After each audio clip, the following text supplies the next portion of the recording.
Feel the beat, let it drop. Dance all night to the top.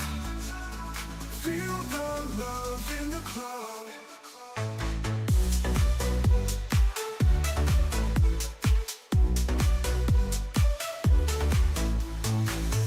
Move your feet, the floor is burning. DJ spin, the world is turning.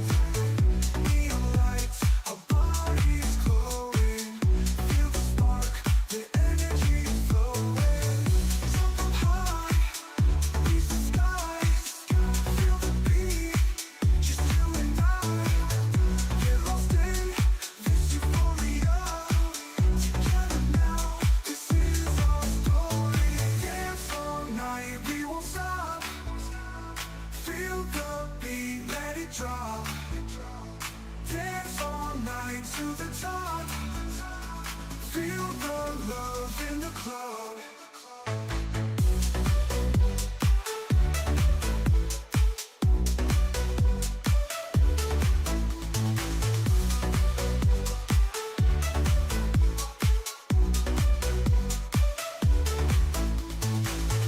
Dance all night, we won't stop. Feel the beat, let it drop. Dance all night to the top. Feel the love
Hello, hello everyone. How you all doing? Hello everyone, how you all doing? Hello everyone.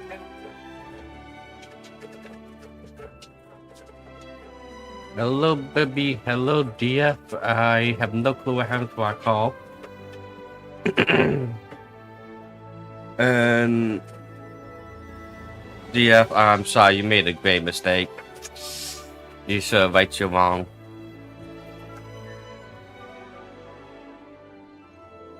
Can't believe this, DF.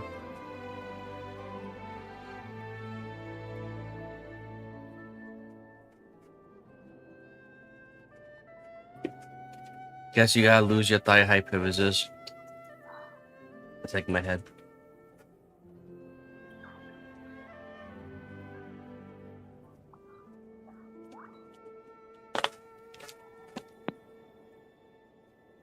Well, so welcome back, baby.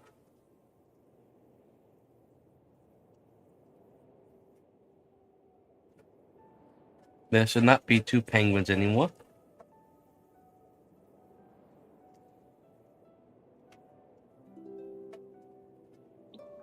Two penguins? Why were there two penguins? I want two penguins. Because I had audio on my tablet on. And obviously I had my stream on it. So it was playing my audio. And like, oopsie.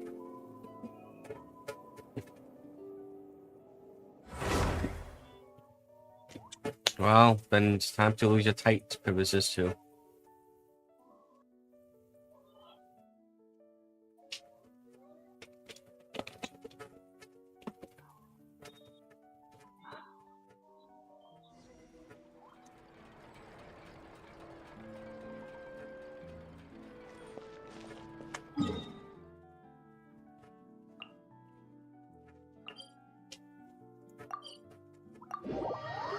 One month no paint. Well, to be fair to you, how do you get to my stream so fast?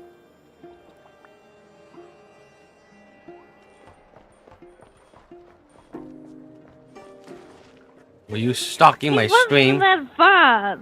You're stalking my my stream. tablet is super slow, and then decided that it needs to show me what channel points are ranking, and how I collect them, and how I can redeem them. Yada yada yada. He clearly was stalking my stream, bro.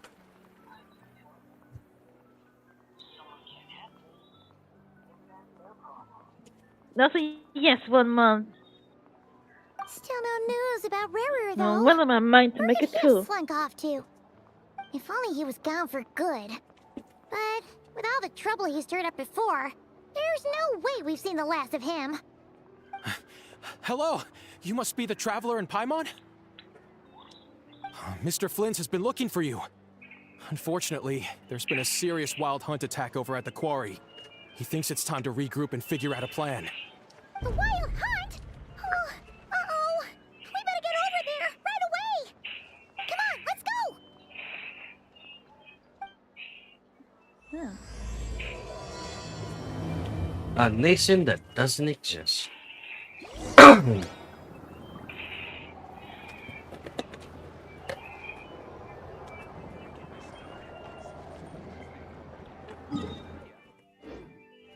Next on the agenda.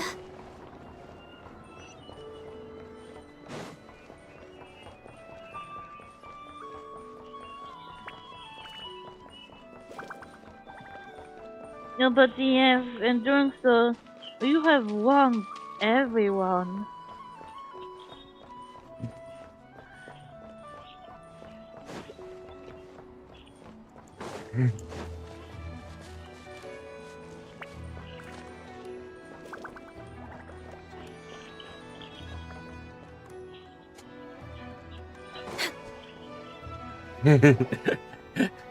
Man, I'm shocked that things went out that fast. Usually the only notification bot that acts that fast is my own bot. I can barely sense any Kuvaki at all. This whole area feels like a soulless husk. Looks like his appetite truly is insatiable. As if the power of that energy cannon wasn't enough. He's not seriously still getting stronger? What's his endgame here? Ah, everyone's here already. Hey, we made it. So, what's going on? We've all been on high alert since we split up a few days back, expecting Rerir to strike Oh, if again. my tablet had But behaved it's like like it he just should. vanished into thin air. No one has seen him nor found any trace of his presence. That is, until this morning, when a ratnik found signs of wild hunt activity while out here on patrol. Which also As you means can that I see, clearly the was your Crystonite first, so itself is you are in physically fact also intact, factually but wrong. the Kuvaki it contained is all but completely diminished. And we're sure that Rerir did this. Who else? He's the only one who could pull off a stunt like this. Kuvaki loss has reached critical levels. Reikir of Solnari set to maximum threat level. Warning, unless de-escalation measures are taken soon, he will pose a threat beyond our ability to contain. The consequences could be catastrophic. Traveler, do you remember when we encountered Rerir just after regaining his body? There wasn't a shred of sanity left. Nothing but madness and rage. Yeah, didn't he shout out a bunch of names? Then he started raving about how nothing in this world mattered to him. Oh, Paimon gets chills just thinking about it. Oh, but the thought that he's still out there, lurking somewhere in Notcry, waiting for his chance to strike? Oh, even chillier. Last time we fought, we were already at a disadvantage. My tablet If he has didn't have such the insolence overwhelming to strength, redeem why it. would he suddenly go into hiding? And not the insolence to then If I were be him and I smart wanted about more it either. Kuvaki, I'd just take it by force. No point staying You in should the have seen the shadows. error of your ways immediately. Unless something But went instead, you wrong. doubled down on it. His whole resurrection thing didn't exactly go smoothly. The other thing is, how does someone who's completely lost their mind still have the wherewithal to cover their tracks so perfectly? Beats me. According to certain medical studies, insanity does not always entail a complete loss of rationality. It may be that he is simply living in a world of his own.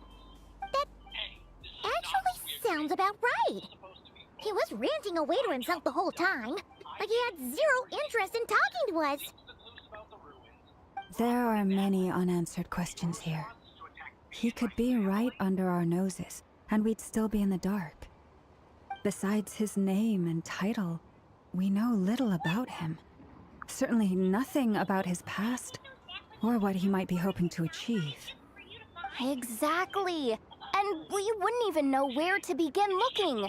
Even Boss hadn't heard of the Reikir of Solnari before all this. I'd be willing to bet that even if we gathered together every scrap of intel in Nodcry, we still wouldn't find more than, like, 3 useful facts about him. So, if we do nothing, he'll just keep getting stronger. But if we want to investigate him, we have no idea where to look. Last time we had Marionette and her big robo-buddy to help us, and we still barely held our ground. If we had to face him alone... Oh, Paimon's head hurts just thinking about it. What are we supposed to do against a threat this big? Well, I do have a little hunch about his next move.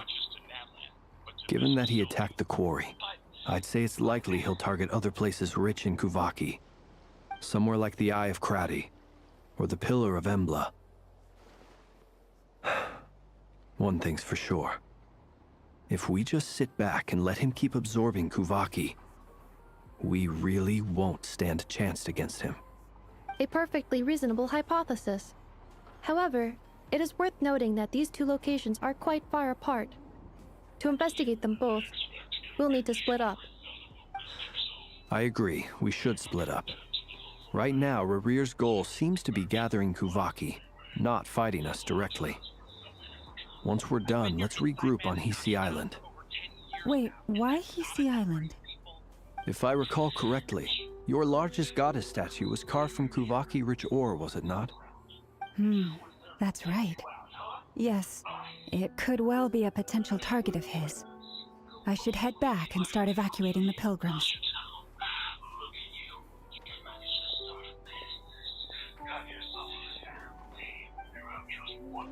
Splitting up's always gonna be risky.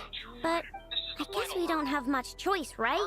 We're in a race against time here. And if we do run into Rear, what then? That's when you follow the third rule of treasure hunting. Run like the wind. Didn't you say the third rule was go with the flow? I don't know. Did I? Anyway, whatever. In this situation, go with the flow means go find backup. Agreed. If anyone finds so much as a trace of Rerir, do not pursue him. Get out of the area and alert the rest of us as soon as possible. We need to put safety first. All right, we better get moving. Come on, Anetha, let's go.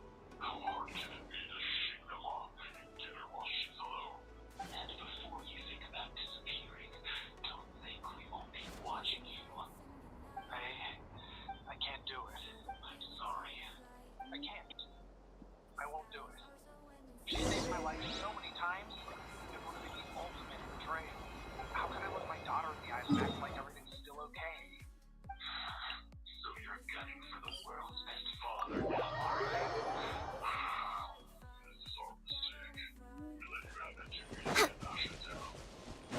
I think it's time.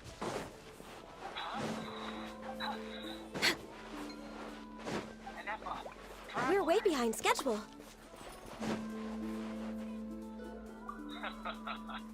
The 11th Lord. And Any leads? we were hoping. Nope. Diddly squat. No clues to where he might be hiding. It's like he's a ghost. It feels like we're sitting on a powder keg that could go off at any second. Oh, I hate this feeling. I'd rather face him head on than be left hanging like this. So, you guys didn't find anything either? Not loving the word either. How about you, Flint? I questioned a few Ratniki and eventually narrowed my investigation down to one suspicious individual. But by the time I got to his place, he was already gone. Almost as if he knew someone was on to him. Either that, or he's just extremely cautious and doesn't stay in one place for long. He's been biding his time for a while now. The question is, where or what is his next target?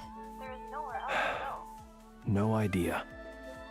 Since regaining his body, wait, he I'm not seems to muted. have lost Look, you all mean interest that- in the fragment Yeah. in my possession. If he did still want it, he's had plenty of chances to take it. Whoopsie. All Let me we just can do fix now that is real hope quick. that I know and Anetha turn up some leads. Darn it, Rear. If you've got the guts, come face me one-on-one!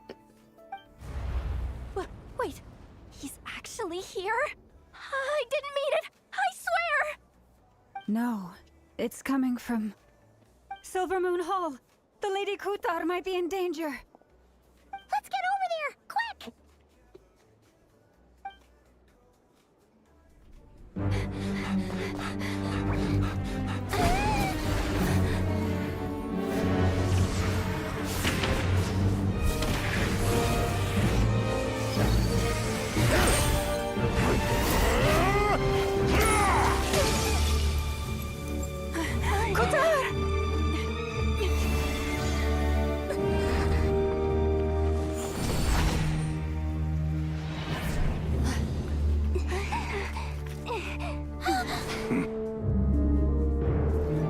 Why is he attacking the damn select? What's going on? No time for questions. Stop him!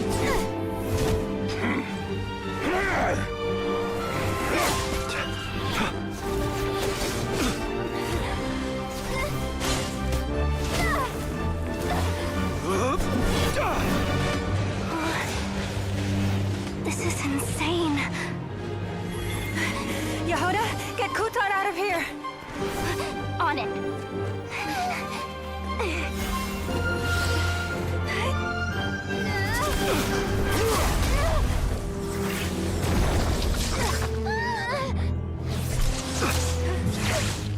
Look where your feeble light has gotten you.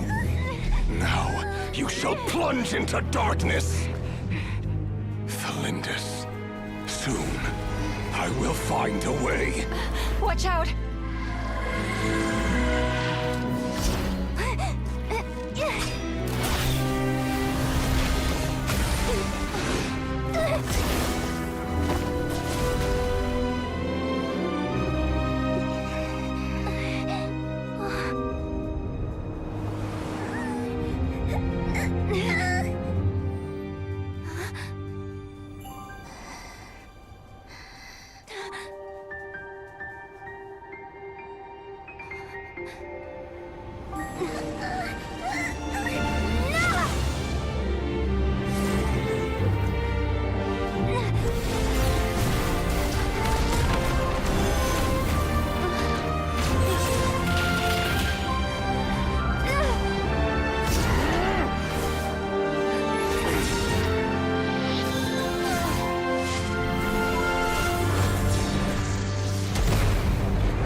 Find them. Even if it means turning this place to ashes.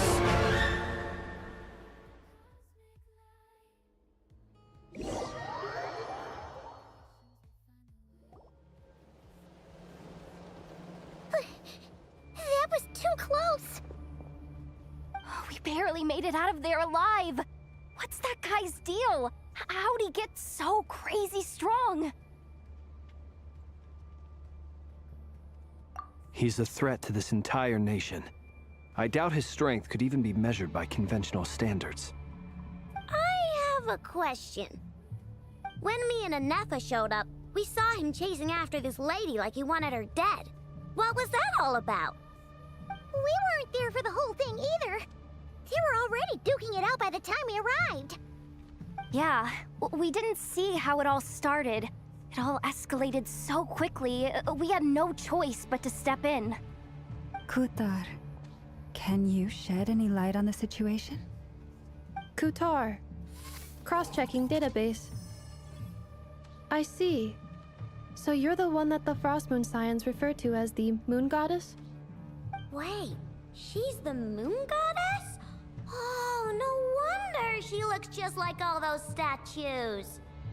There are many reasons why people might worship the moon, and just as many why they might despise it. I've never met that person before, but there was no mistaking his deep-seated hostility towards me. Why he holds me in such contempt, I cannot say. But since he hunts the power of the moon, it's no surprise that I am a target. Kutar. There are many potential motives. For instance, you help the traveler escape his grasp. This could be his way of taking revenge. It is also possible that he covets the Kuvaki inside you and seeks to take it for his own. The list goes on. But right now, devising a counter-strategy should be our #1 priority. The likelihood of this location being discovered is close to 100%. A counter strategy? But we don't stand a chance against an enemy like this. Surely our only option is to run. He's not gonna chase us to the end of the world, right? So as long as we can sneak out of Nodcry undetected. No, I can't say that. Come on, Yehoda. This is serious stuff. You can't suggest we all just chicken out. Running is our only option. Huh? You seem surprised, but what other choice do we have? We are facing an enemy we cannot possibly defeat in battle. Well, I mean, yeah, but still. It's not too late. I can distract him, so you have plenty of time to make your escape. Wait, what? You're gonna act as bait? Doesn't that make sense? I'm the one he's after. There's no need for you to risk your necks on my behalf. A coyote doesn't stop for bypassers while it's howling at the moon. What is it, Loma? The Frost Moon Scions have already grown accustomed to life without their goddess. My presence here is no longer essential, And this is not my home, so you needn't ask me to stay. We can't just roll over and let him get away with this. That's not our style. Yeah, we can't just call it quits after everything we've been through together. Besides, she pretty much saved my life back there. If I just ditched her now, I'd never forgive myself. We can't overlook that you have saved our lives multiple times now. To talk of returning the favor would be a little crass for my liking. But suffice to say that we are friends, and friends look out for one another. Riri's true objective remains unclear. Even if we were to sacrifice Miss Kutar, there's no guarantee he would stop.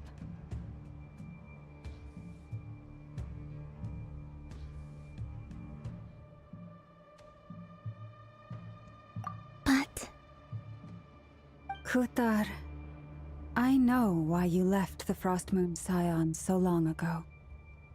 It was because people started treating prayer as a form of trade.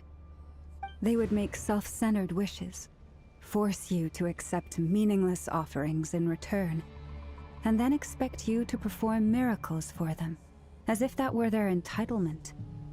If it were me, I might have walked away too. But I believe that time can change everything, and that sometimes it takes losing something precious to appreciate its true worth.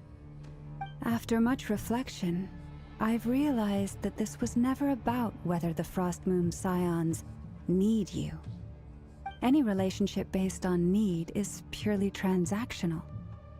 What I truly hope is that you'll choose to stay, not out of obligation, but as part of our family. You were born here, and now you've returned. Who knows? Perhaps it was the moonlight that guided you home. Thank you, Lauma. But my power is on the wane. I'm afraid I will be of little use to you now. Very well then. I'll do as you say. Both times you saved us, we were transported across great distances in an instant. Is that one of your powers as the Moon Goddess? It is, but I find it very draining. I barely managed to pull it off just now, and it will be some time before I'm strong enough to do so again. Rejected by the world, my power is dwindling. Like a lake cut off from its source, slowly shrinking away. Now, it has almost run dry. What do you mean, rejected by the world? The 3 moons belonged to the ancient bygone era in which they came into being. From the moment I was born, the world itself has been steadily sapping away at my strength.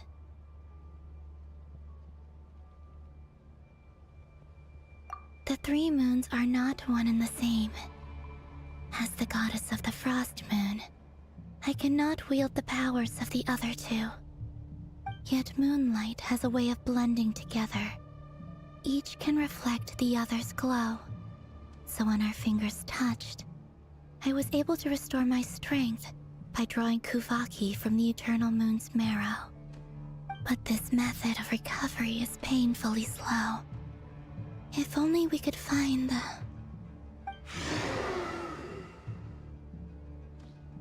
It's the Wild Hunt! Even faster than we expected. We'll have to finish this conversation later.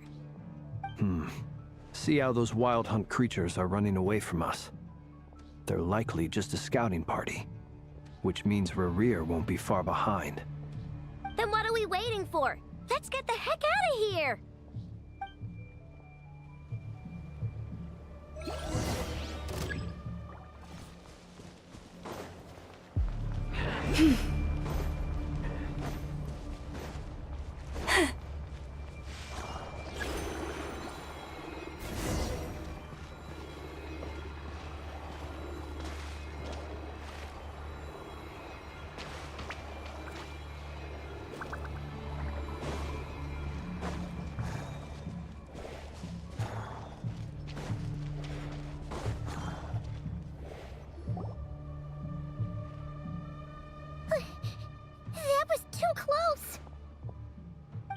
barely made it out of there alive.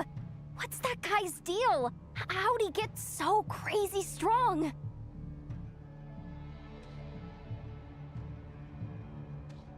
He's a threat to this entire nation. I doubt his strength could even be measured by conventional standards. I have a question.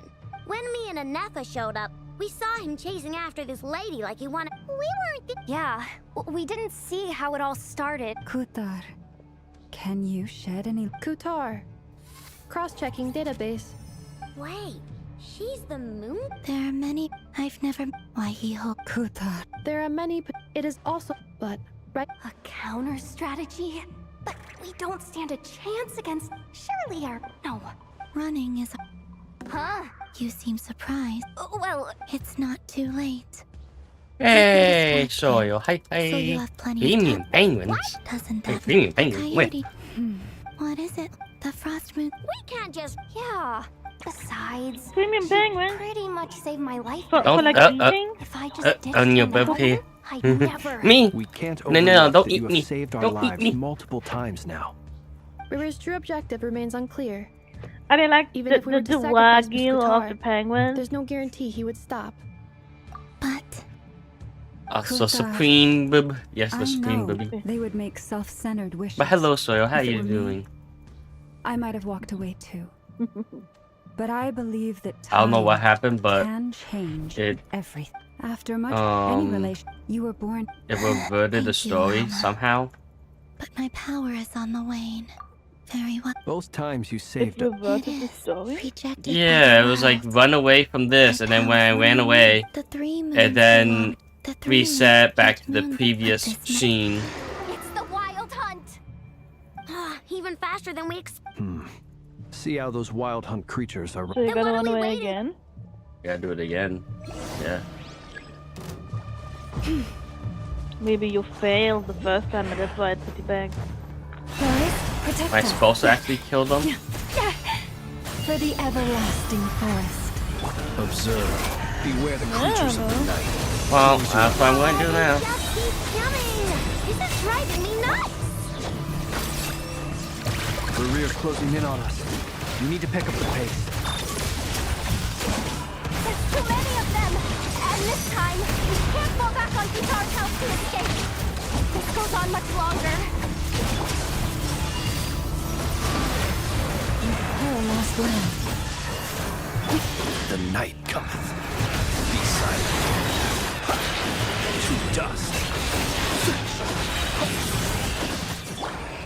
Beyond this. Being done. Cleanup sequence initiated. Ultimatum protocol. But I wouldn't get an impact, I'm sure. Definitely. For the everlasting forest. Observe. Be silent. To dust.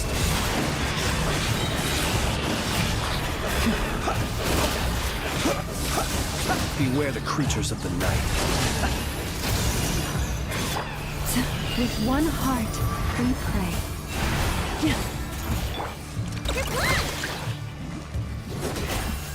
Flash attack. Insulation chamber deployed.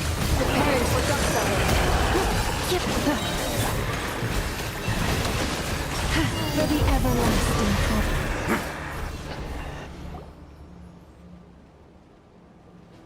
Oh, here we go.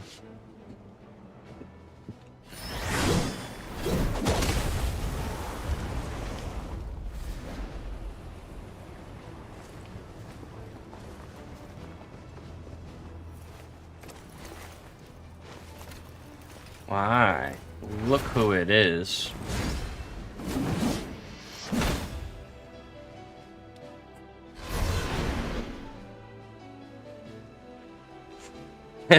Oh, shoot! Bit off more than you could chew? How are you? Uncle Varka. You're back that from was Royal. Amsgardnir? Whoa. What was that, bub? You're Varka? Grand Master of the I Knights thought of it was the Style. We can Yeah, save but the sure. intros for later. Right now, let's get you all out of this hellhole. Follow me. I know somewhere you'll be safe. Oh, is that where I think it is? That's the one. Come on, move! There's no time to waste.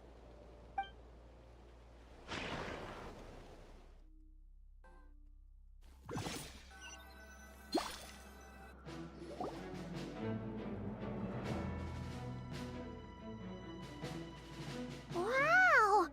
Where are we? This is so well hidden. Well, that goes without saying. This is the Knights of Favonius' meeting place in Nodcry, and a contact hub for the Northern Intelligence Network. AKA, the black market of intel. No matter what faction you're with, it's the place to buy and sell information. Their headquarters are in Nodcry, but they've got contacts in every nation.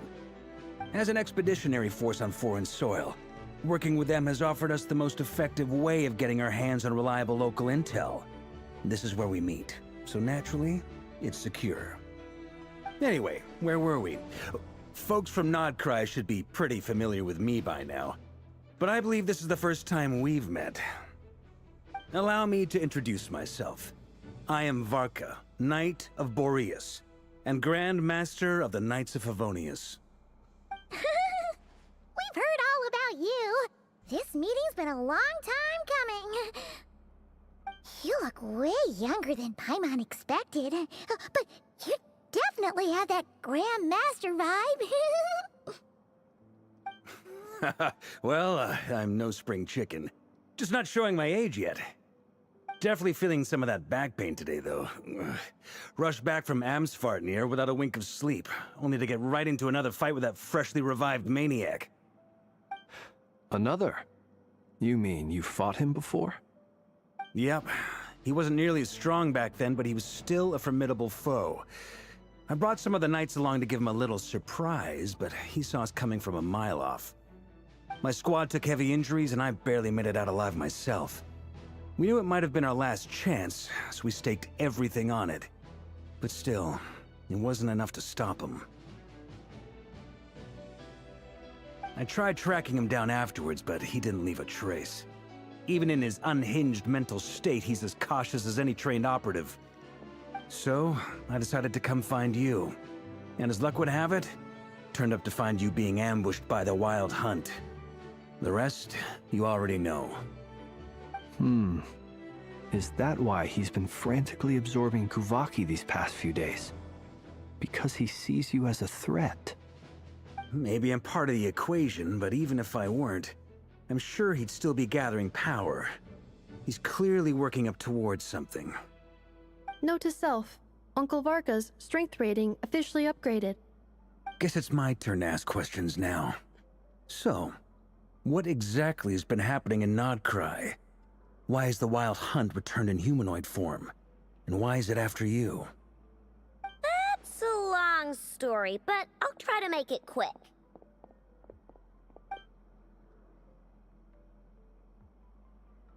Wow, I had no idea so much had happened. Sounds like you guys have really been through it. So, the Kutar is actually a Fatui Harbinger. And all this Wild Hunt activity in Nodcry is the work of the Raker of Solnari, one of the 5 sinners. Oh, that's a lot to take in. Need some time to wrap my head around it all.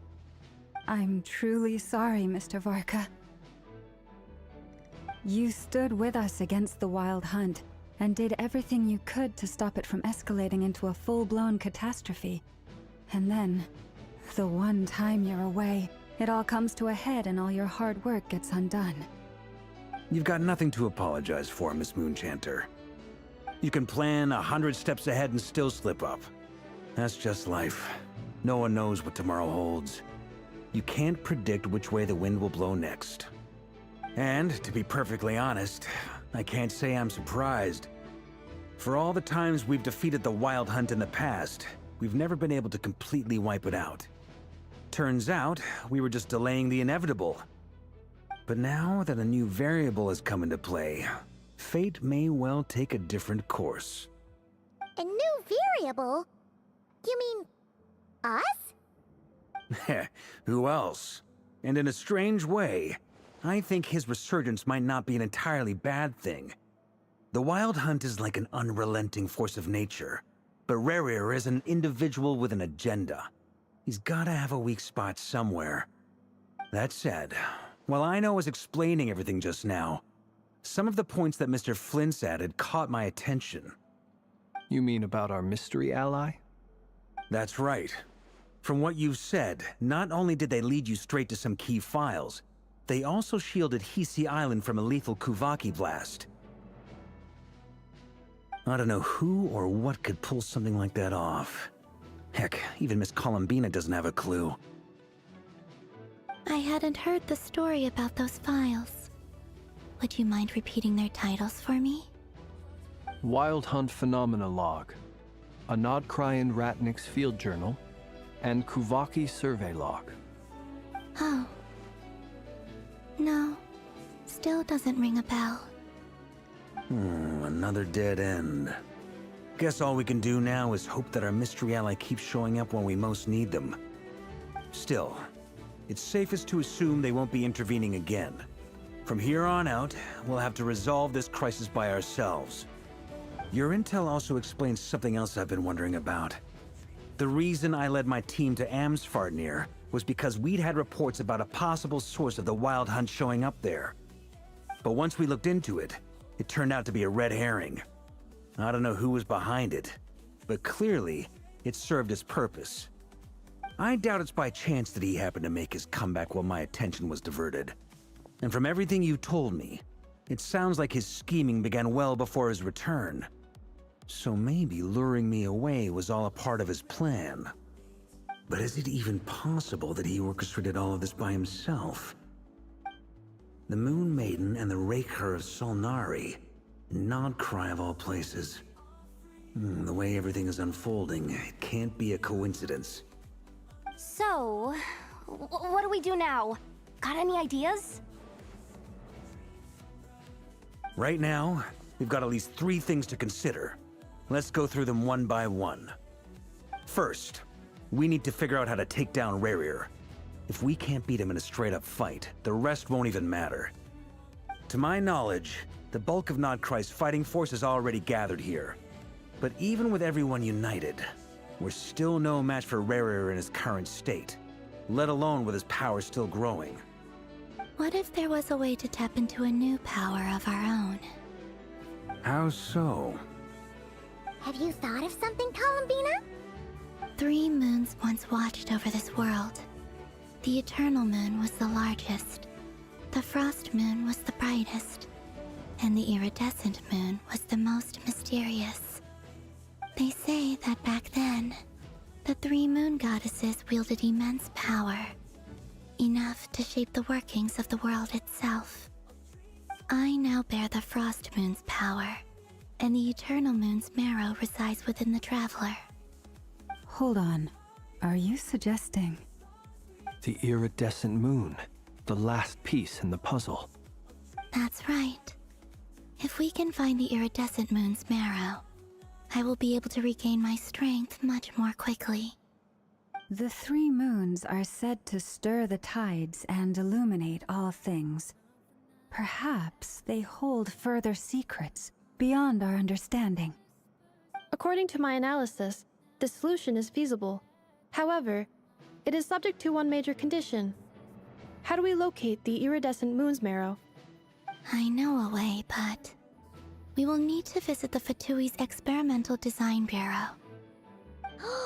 The Experimental Design Bureau? Are you saying we need to involve Marionette? Yes. I must speak with Sandrone. It's a long way from here to the Experimental Design Bureau. There's a high chance you'll be spotted. You shouldn't go alone. Then that's settled. Next up, our second priority. Somehow, we need to figure out Rarir's end goal. As you saw for yourselves, when he was still in his Wild Hunt form, everything he did was for the sake of recovering his body and resurrecting himself.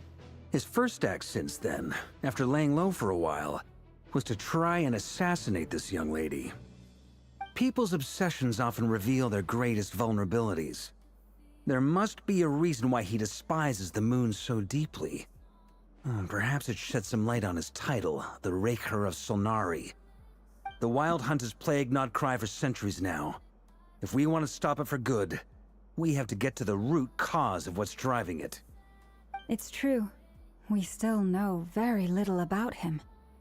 If Kutar hadn't given us that lead, we wouldn't even know his name. But where would we even start? I doubt even the Intel Queen of Notcry has a clue, and she has info coming out of her ears. Oh? That's a rather hasty conclusion for someone who's so painstakingly meticulous when it comes to dealing with machines. Ah, she hurt me!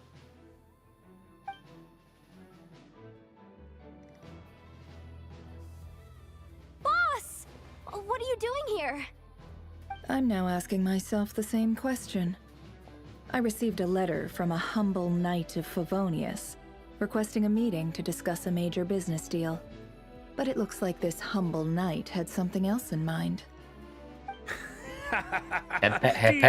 Details. Miss Sneffer, the important thing is that you've arrived at the perfect time. Since his failed ambush, I've been racking my brains trying to come up with a plan to fight Rarier. Given the severity of the situation, I think it's fair to say that our only chance lies in uniting as one. And I'm talking all the factions in Notcry. We can't do this without the Curatorium, but I knew it'd be a tough job to win you over. So, I took the liberty of reaching out for a little chat. Wait a second! How did you even hear about this place, Neffer? Didn't you say this is meant to be the Knights of Favonius' meeting spot? And a contact hub for the Northern Intelligence Network? And isn't it supposed to be super hidden? You really think he could have gotten settled in Notcry without my help? Besides, I'm the one running this gig. Of course I know where the meeting place is. Allow me to introduce the current head of the Northern Intelligence Network. If it's intel you're after, she's your woman. Pretty much seen and heard it all. Please spare me the flattery. Let's cut to the chase. Seems like you've run into some trouble, huh?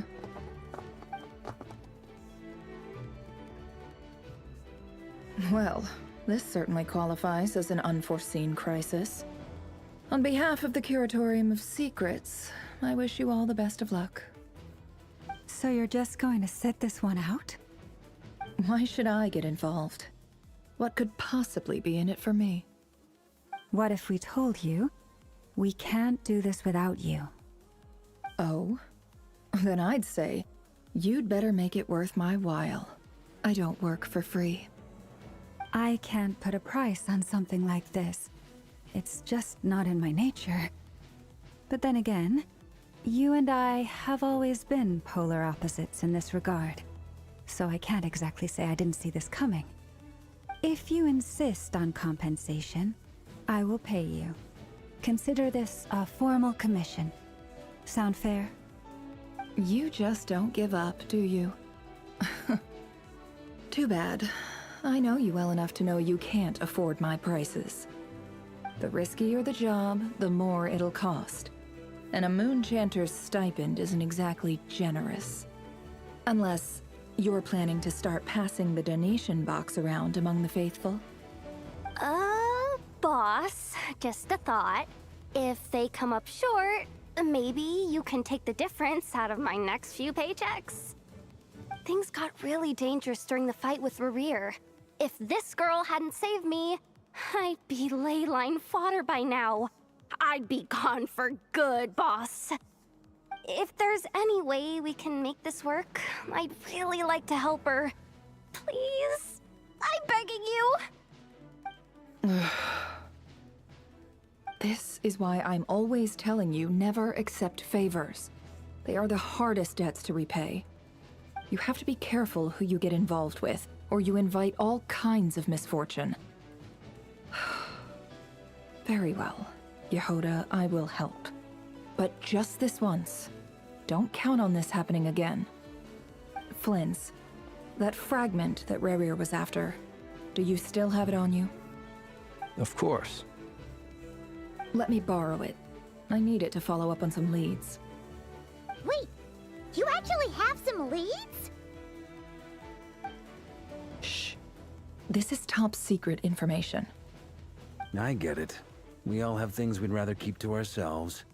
Plus, I know we can count on you, so we'll leave the intel gathering in your hands. And that brings me to the third and final item. We need to find a way to distract him. We need time to make our move, so someone will have to stall him. I'm in for this part, no matter what.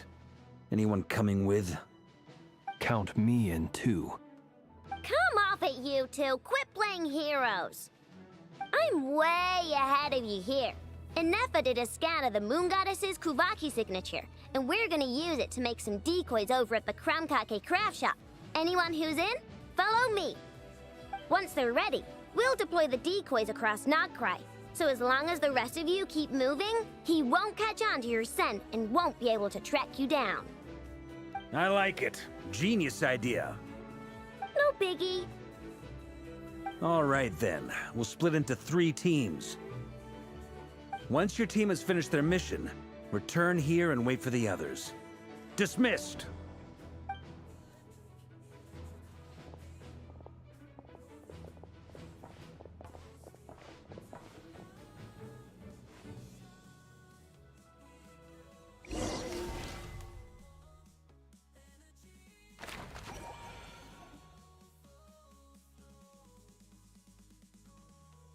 Oh, that's so adorable.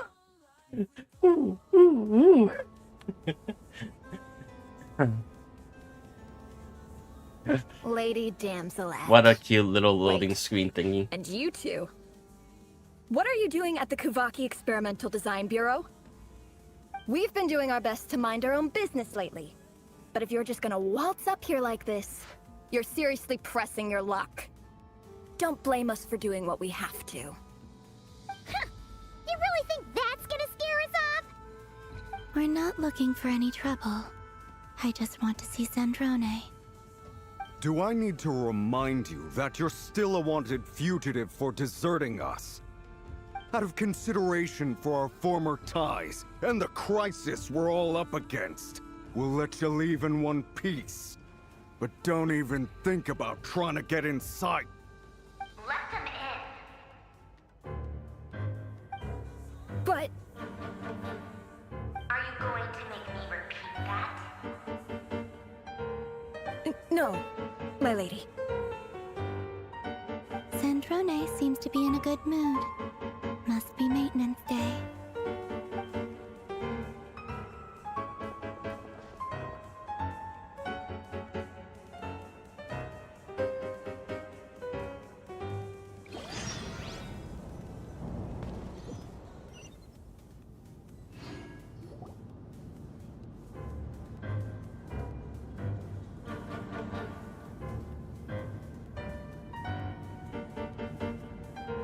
So tell me, to what do I owe the honor this time?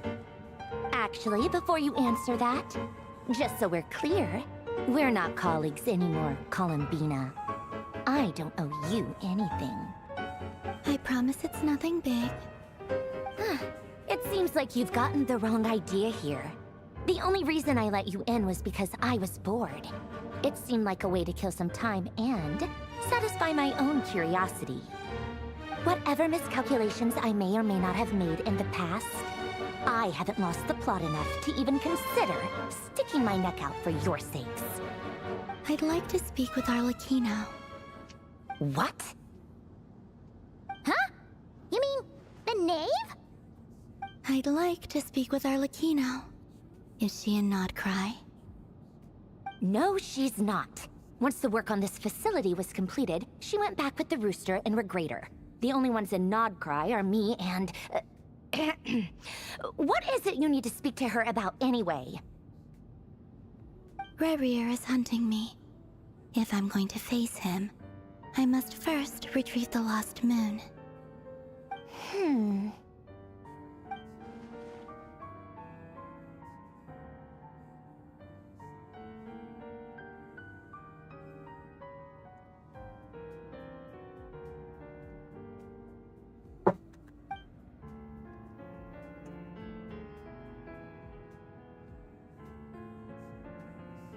Is that a no, then?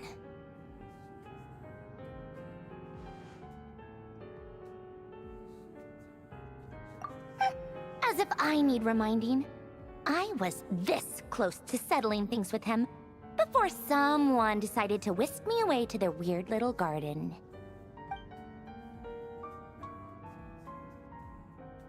Have you held any tea parties lately? Tea parties? Yeah, obviously. You don't seriously think we'd pack it all in just because you aren't here. If anything, they've been more eventful than ever. Just me, Arlecchino, and a bunch of insolent, insensitive guests who won't stop asking where you've gone. Oh, they've been a real joy. I bet you served them the worst tea you have. Just like you used to do to me when I upset you. Who cares about how good the tea is when there's no one around to drink it? I keep losing people. First Rosaline, now you. I'm running out of people who can make me laugh. Honestly, what could be more ridiculous than the multi-centenarian goddess, who's only ever had the plain herbal tea she received as offerings? You'd always brew a different type of tea for me each time. Was it really just to see how I'd react?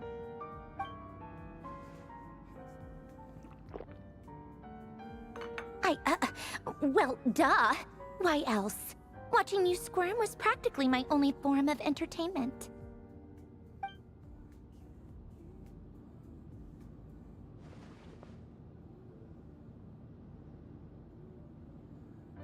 Oh, yeah. And Capitano sometimes used to bring Tartaglia around, too. But I guess we won't be seeing him again. Well, I guess we are overdue for a get-together. Polonia! Have Febronia pass a message to Arlecchino for me. It's time for tea. Will suffice. Pass along a message for me, too, if you would. My body cannot contain the marrow of 2 moons, so I'll be leaving one of them in her care. Excuse me? Who said you were on the guest list? If my tea meant that much to you, maybe quitting the Fatui wasn't your brightest move. Back when you were under the Tsaritsa's protection, no one would have dared come at you so openly. But that protection didn't come for free. In fact, I paid dearly for it.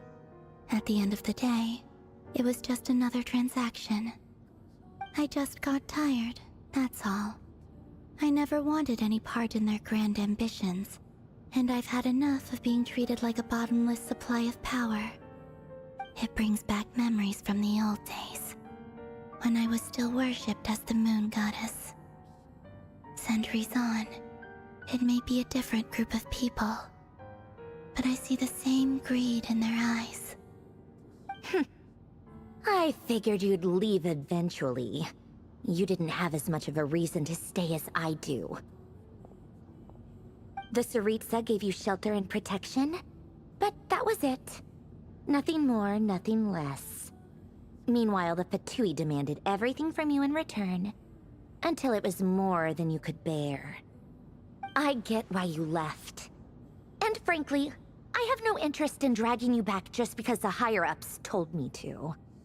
But if you keep hanging around with this riffraff, the next time we cross paths, we might be enemies for real.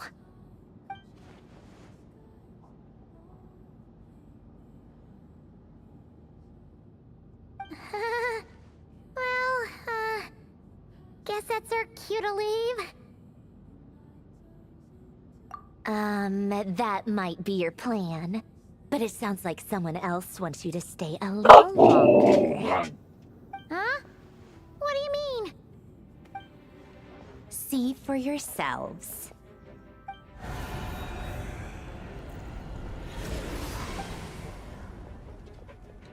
My lady, it's the Wild Hunt. A horde of monsters is headed straight for the facility. Another uninvited guest trying to crash my tea party. Clear the area. I'll handle this. Wait, what? You want us to leave you here by yourself? Huh. You'll be lucky to make it out of this alive. You really think you can afford to worry about me? Go on, get out of here. You may have stopped Polonia from crushing him last time, but I've made sure that won't happen again. The entire Experimental Design Bureau is rigged for war. Stay and watch if you want, but it'll be at your own risk. You're not flagged as friendlies in a weapons system. Nope, I'll be right back to dog the man's bathroom.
Oop, I'm back. Yes, sir. Oh, nice.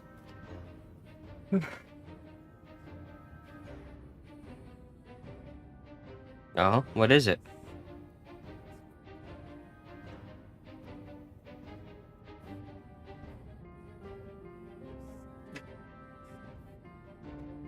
Yeah.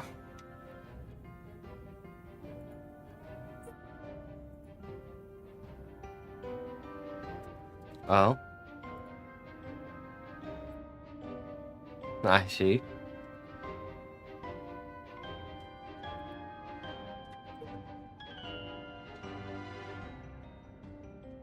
Hmm.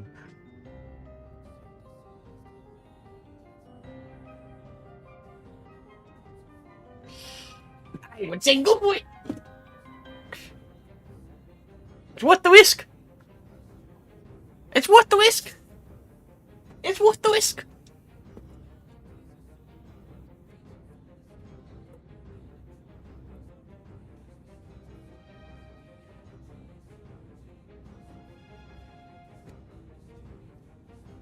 It's football, which means it's Fitzel.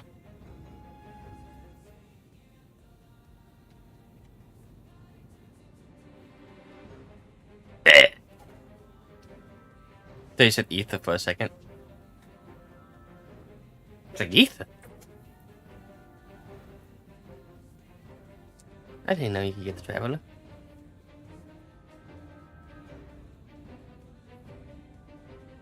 Nice to meet you, bro.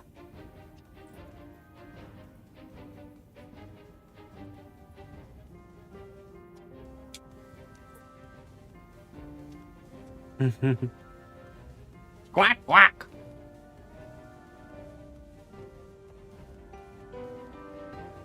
Nice. Get under my hat. Oop. Yeah. Yeah.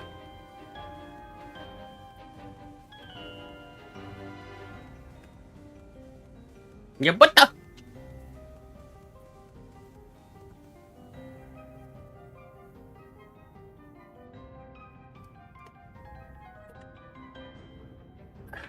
I thought you only had a sister.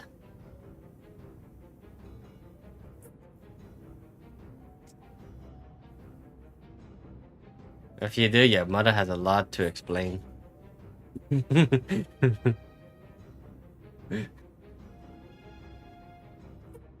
He clearly just refers to everyone as butter.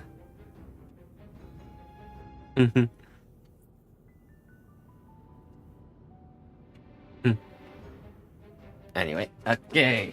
Back to Genshin story. Let's go, guys. Don't tell me what to do! Look, if you're leaving, make it quick. Or you'll just get in my way. There's a secret passage on the second floor. It'll take you right to the plains out back. Stare all you want, Columbina. You're not getting another invitation to my tea party. I know. But thank you anyway, Sandrone. This is exactly why you shouldn't hang around with those people.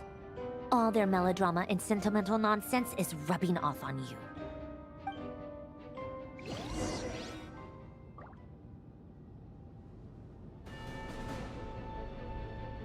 They really Come want to on, then, paint Mr. the Let's pick up where we left off. Tui Harbingers It's in your a good monstrosities light. versus my beautiful creations. Let's see who comes out on top.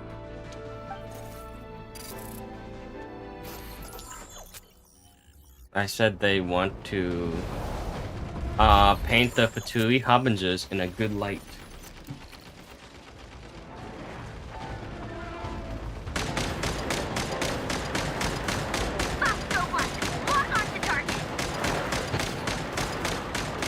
No, they'll probably have one person being the super bad guy. Right.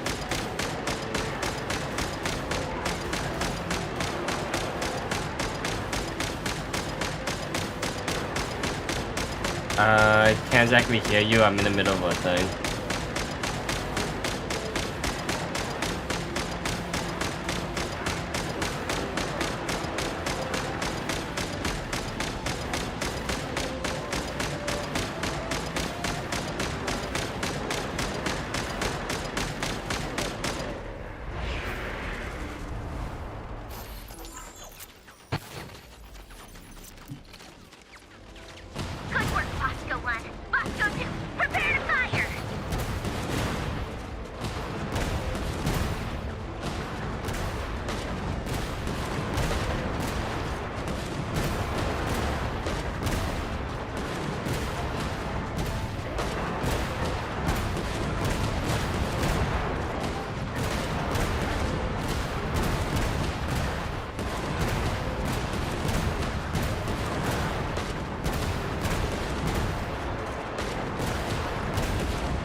Did Genshin always have guns?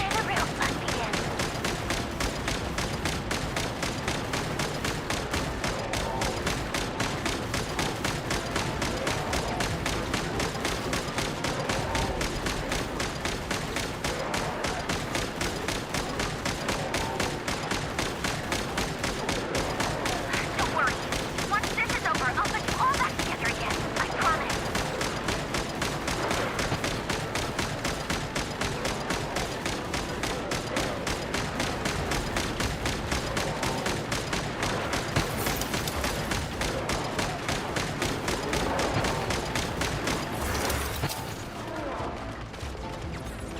Finally, the Ranger himself. Time to... Huh? Where'd he go? Uh-oh.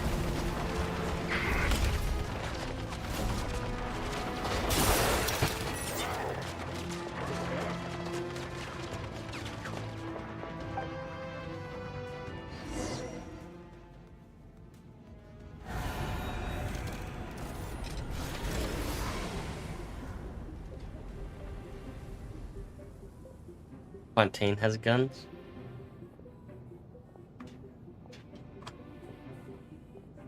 Mondstadt, Leeway, Inazuma, Sumaru. None of those have guns, right?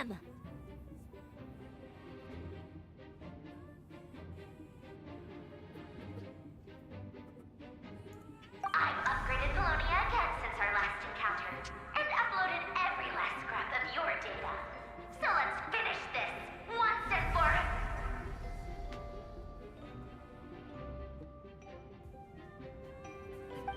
She's not here. Where did she go?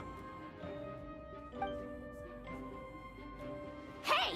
Over here, you big... Hmm. Oh yeah, that's right, they did. They always did have guns then. Go. You're right. Keep searching.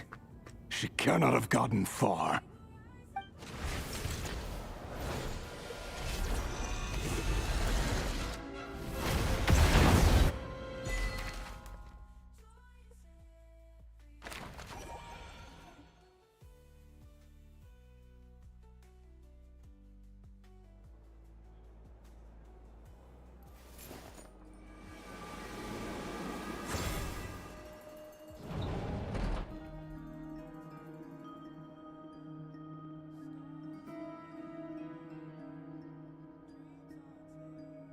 So this is your method for investigating Rarir's past. It almost looks like some kind of ceremony. Good deduction. But it's quite a different affair from what you're used to with the Frostmoon Scions. Whoa! First time I've ever been in here. Boss always said it was off limits, so I pictured some kind of creepy dungeon. But it's actually kinda nice. Oh, I guess this must be Sumeru decor? That's where Boss is from. And Yeah. that nice shopkeeper who sold me my treasure compass.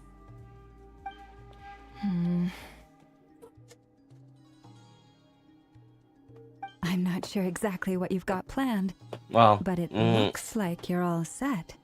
When do we begin? Whenever you we go to wish. Nordquai, they But have for some bionic reason, I've got a arms. feeling this isn't going to end well. I've never faced Rarir myself, but from what you've told me, his power is beyond anything I could imagine. Oh, I, anyway. on the other hand, am just Mwah. an ordinary I'm businesswoman. listening to the Our story. paths should never have crossed, yet here I am, forced to make an enemy of him. If you ask me, you're about as far from ordinary as it gets. Also, So what are I you can hear your saying? audio. You're getting cold feet? Once I take a job, there's no backing out. Still, I have to ask myself if the power I'm relying on will even work on an opponent of this caliber. And also how to make sure I come out of this alive if things spiral out of control. Death is the one thing we can take for granted. It is the great equalizer, however fortunate or unfortunate we may otherwise be. So it's important to consider how to spend what lifespan we have left. Come on, boss. Lighten up. Quit talking about death. It's bad luck. For once, I agree with you. When you're up against a foe like Rerir, there's no such thing as being too prepared. Is there anything I can do to help? That won't be necessary. I've already made up my mind. Time to cash in a precious favor I've been saving for a rainy day. Yehoda, I need you to find someone for me. The sooner the better. Eh? Find who? That shady merchant who sold you an overpriced treasure compass the other day. Come on, boss. You're pulling my leg again. In what way is she shady?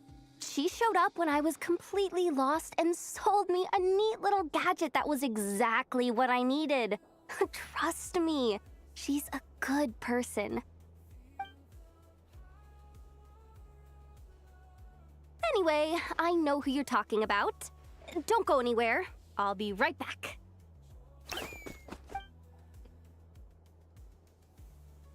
She ain't Diona. Not Diona, sorry. Dory. So Diona meant Dory. That sounds like a Dory to me. Hey, aren't you? What is it? What's the big rush? You dragged me out of a dream where I was literally swimming in Mora. I'm charging double my usual attendance fee. See, look how easygoing she is. After that rude awakening, she could have completely snapped at us. But instead, she kept it together and just asked for an extra fee. Dory Sangama Bay? I never would have pictured you two doing business together. If you want to make it big and not cry, it's all about connections. Lady Nefer just so happens to have a lot of intel that interests me. And she also did me a big favor in the past. It was back when I first arrived in Not Cry. My trusty assistant, the genie in my lamp, had an adverse reaction to the Kuvaki and fainted. And wouldn't you know it, that's when I suddenly find myself in a life-or-death situation. Good thing my compatriot was there to swoop in and save the day. I've been giving her a 30% discount off all of my goods ever since. Now, so that no one here feels left out, I'm willing to extend a 20% discount to fellow friends of Boss Nefer. Plus, any other friends you send my way will enjoy 10% off. What can I say? The great Lord Sangama Bay is nothing if not generous. So, let me guess. You've run into some trouble? I've got everything you could possibly need, and the more you buy, the more you'll save. You guessed correctly. What have you got in the way of survival gear? The one type of gear I've never been short on.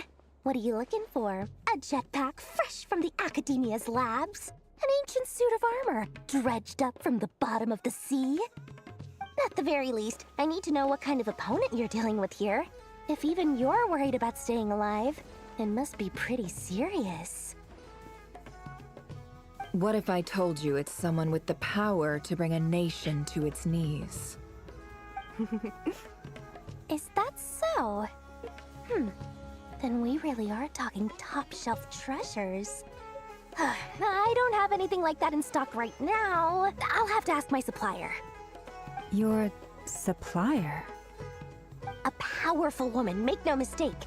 I can't reveal her identity, but luckily for you, I hear she's planning to visit Not Cry in the near future. If you're willing to wait, I can ask her when she's here. Can't say exactly how long that'll be, though. Then, let me put it another way. What would you do if you encountered an enemy like that? Roll over and serve yourself up on a silver platter? Of course not. I have a handy little trinket from one of my generous suppliers, which... Hold on. What exactly are you getting at? No, no! This is for my personal use only! Let's just say I'm borrowing it, all right? Just for insurance purposes. You'll get it back later. Favors are the worst kind of debt to owe, and now you've got a chance to repay one. A win-win situation, don't you think? Fine. You can borrow it for 5 days. No, make that 3.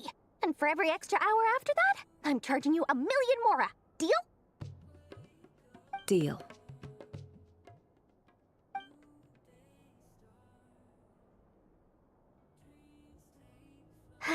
What a way to start the day. Now, was there anything else you wanted? Or can I go back to bed now?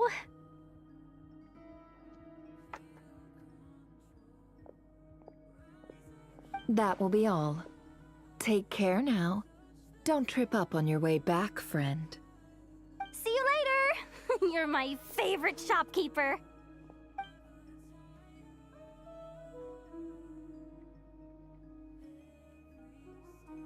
Don't mind. Hold on. Excellent. You Everything is need, well and truly ready. The ceremony can now begin. help sometimes. After initiating the ceremony, your minds will follow me wherever I go. You will see many strange things in your mind's eye. So remember, don't be frightened, and don't make a sound.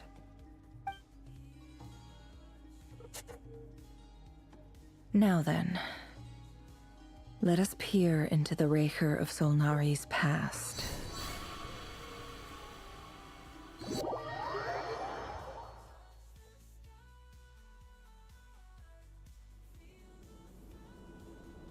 I made it. I don't recognize this style of architecture. Must be Conrian. Simple furnishings, table and chairs. It's a more ordinary house than I might have expected. Looks like the fearsome Raker of Solnari came from surprisingly humble beginnings. Unless this passed for luxury in Conria. Unlikely. It was said to be a very prosperous nation in its heyday. Anyway, I'll keep exploring.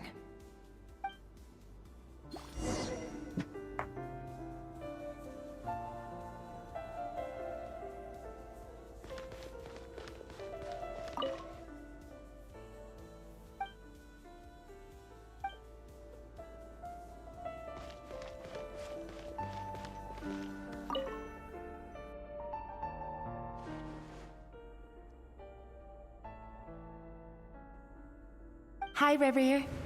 Since you're working extra hours tonight, I thought I'd keep myself busy by checking out that new kebab shop. I've heard good things about their menu. I'll test it out, and if it's as good as everyone's saying, let's go back together sometime.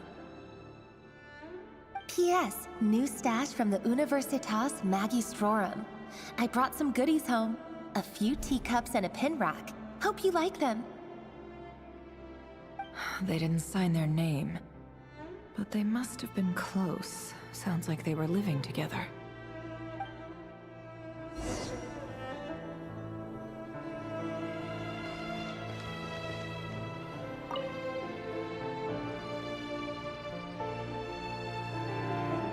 I went over to Joseph's for drinks today. They have a fine collection, but I went alone. Felindis was tied up with something and couldn't make it. Joseph asked why I came alone, but I didn't really have an answer. He then went on to ask about other things. If you ask me, someone who asks that many personal questions is too nosy for their own good.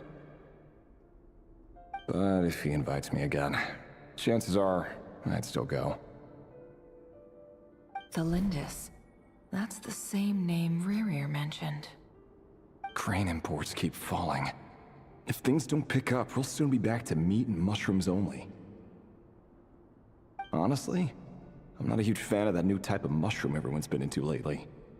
Didn't it start out as a lab-grown variety? I heard it's even mildly corrosive. Seriously, why would you even eat something like that? Actually, the same people who love to drink Coca-Cola. I don't care if it's an impressive feat of alchemy. That just isn't the kind of thing I like to eat. Grain has to be imported, and they're eating a diet of mostly meat and mushrooms. Could it be because Conria is underground, so it doesn't get much sunlight? That would explain why they use so much stone in their buildings. They even use alchemically modified strains for food. Seems like the people of Conria don't have many options when it comes to dining. I've just about saved up enough now. Time to buy it and keep it somewhere safe. Making a big purchase. I wonder what it is.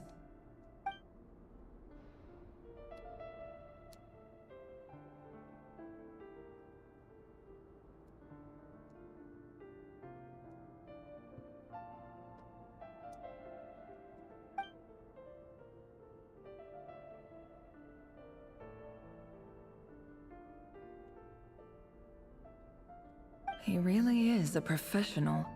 No wonder he's so good at covering his tracks. Despite what he's become, it seems like he's retained certain habits, at least in this regard.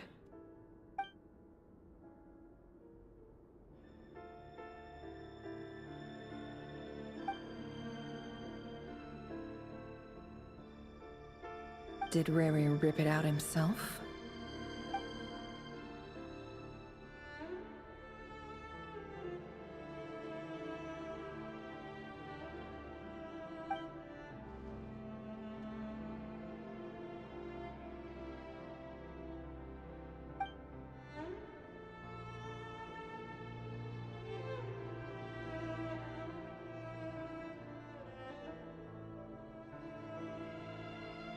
Before I met you, I was convinced that my heart was nothing more than a stagnant pool.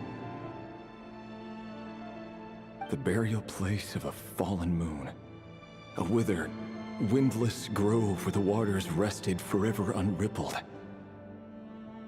It was you who helped me see that my heart hadn't entirely withered away. That it could still beat to the rhythm of love. This is just trivial sentimentality from the looks of it. Why would he go to the trouble of hiding that? The burial place of a fallen moon.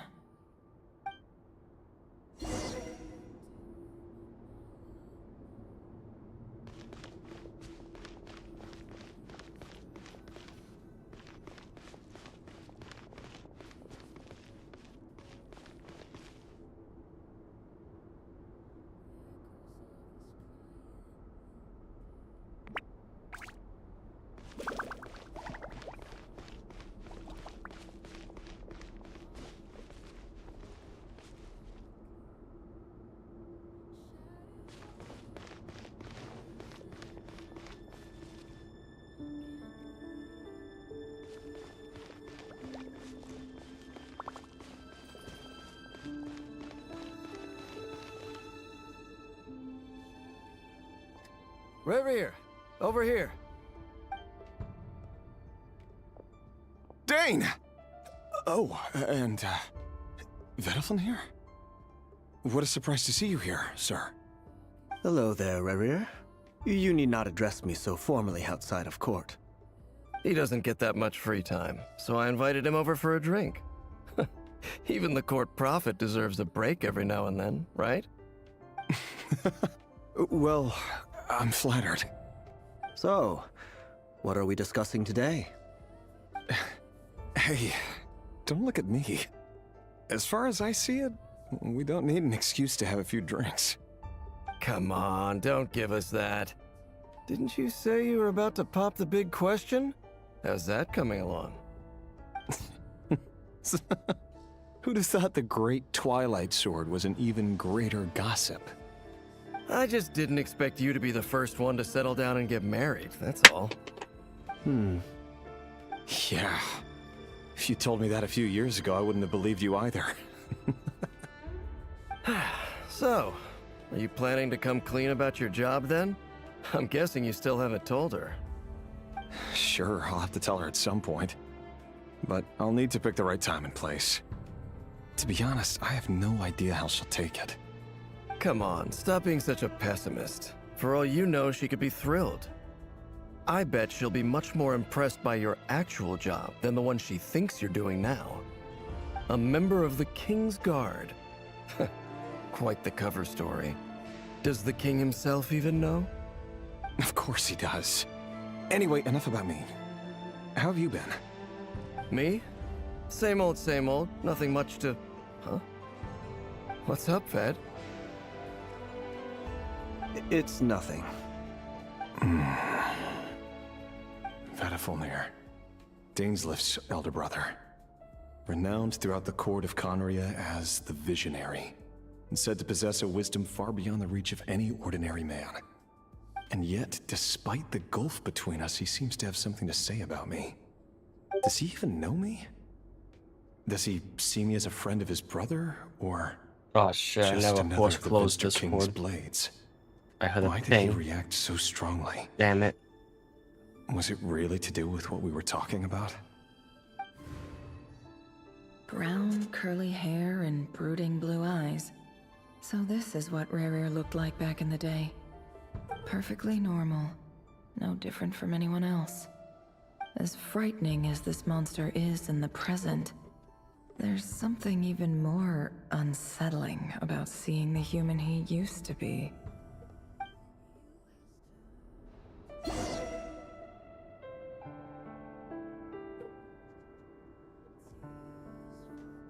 Yes.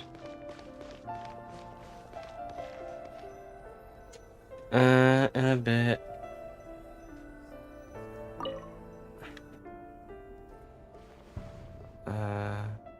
Only before.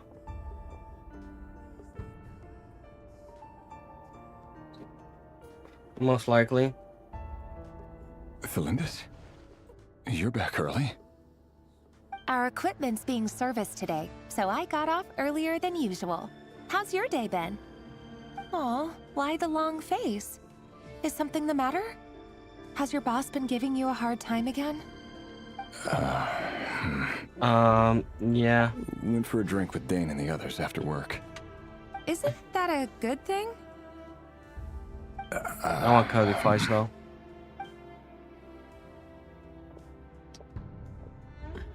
Vedifulnir showed up today too. You know, Daneslif's older brother. Ah, Mr. good, good, good. Vedifulnir. Yes, I've heard of him. They say that everything he says ends up coming true. He overheard Daneslif mention that I'd recently proposed, and seemed to have an issue with it. But when I asked what it was, he kept it to himself. So, you're worried? You can be such a child sometimes, Revier. We're nobodies. Why would the Visionary be concerned about us? I'm sure someone in his position has much bigger fish to fry. Maybe you're right. You worry too much, Revier. We've been together for ages now, and everything's been going so well, has it not? You've even proposed to me. So, you do remember. Tell me then. What's your answer? Like I said, I need some time to decide. You can't just rush into things like this. We may be nobodies in the grand scheme of things, but if we want things to work out, we've still got to plan ahead. All right. Take your time. Just don't keep me waiting forever. Nobodies. Sounds about right. In the eyes of people like Vedifulnir and Daneslif, what do we matter? Can someone whose gaze is so fixed on a far-flung future even see the present clearly? Besides, the dynasty's fate rests with the king and his inner circle. Whatever I do, it won't make much difference. Meanwhile, every idea they come up with and every decision they make, it affects everything. These days, the king is lost in his research, and the purge of the Crimson Moon bloodline grows ever more intense. The opposition tried to speak out, but nothing came of it. And I'm under no illusions as to why. Because we eliminated them and got rid of their bodies. A man can have 1,000 reasons to carry a sword, but there are few good excuses to use it.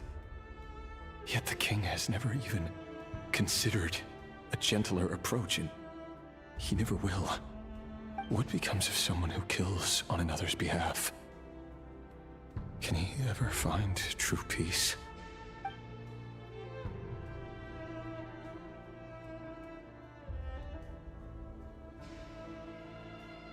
Thelindis,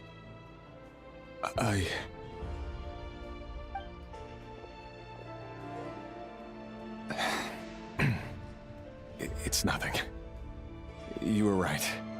Fate has never smiled upon nobodies like us. But by the same token, it's unlikely to bear a grudge against us either. There's no reason we can't keep living happily together, cherishing the simple joys of each day as they come. See? You just need to stay positive, Revere. I can feel your warmth, your breath. You're right there, right by my side. Just seeing you makes me happy in a way I can't explain, and that's something that no one could ever take away from me. So smile, my love. Let go of that frown. You're right, Thelindis. I've just been overthinking things.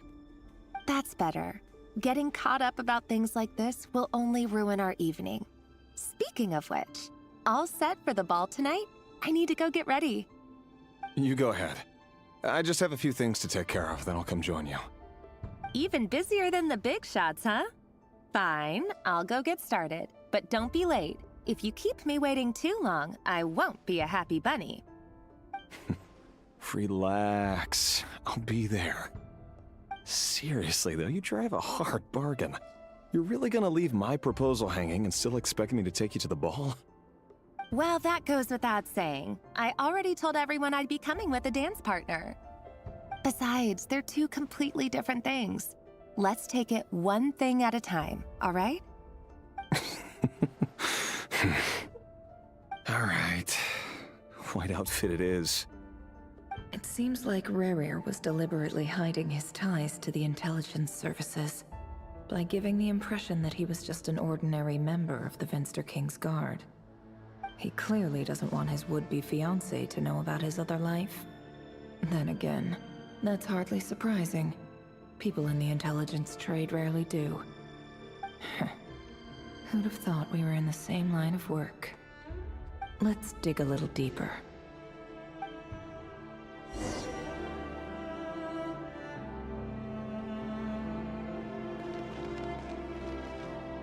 I see, so this is it.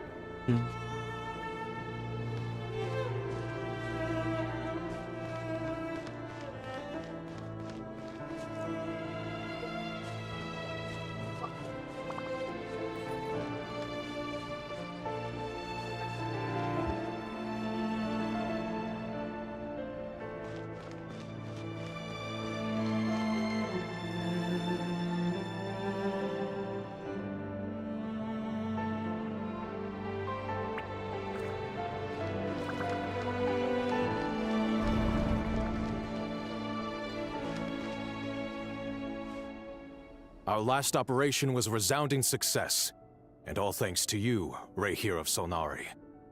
In total, we apprehended 32 dregs of the Crimson Moon, and 67 accomplices. After all these years since the dynasty's fall, so many of them still linger on. Indeed, it cannot be denied. Yet it was destiny that the Crimson Moon should be overcome by the eclipse, and that His Majesty, the all-seeing Venster King, now guides our nation on the path to prosperity. Conria has no further need for a dead moon. But alas, there will always be those who refuse to see the truth, choosing instead to romanticize the past. That's not entirely true. Much about the Crimson Moon era was worthy of remembrance, and that's exactly why they keep trying to see it restored. Many of its secrets remain unsolved to this day. As it happens, that's precisely the field of study my partner is devoted to. You still haven't told her what you really do for a living. Where would I even start? How do you tell someone that you're one of the king's hand-picked executioners? That your hands are steeped in blood? You didn't choose this life, any more than I did.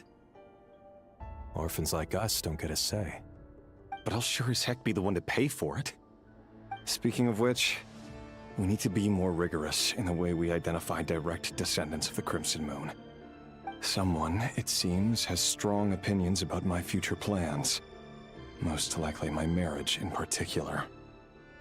I have a feeling that we may soon become targets of the Crimson Moon's retribution. Your concerns are not unfounded. They've taken out many of our colleagues these past few years, and for that very reason.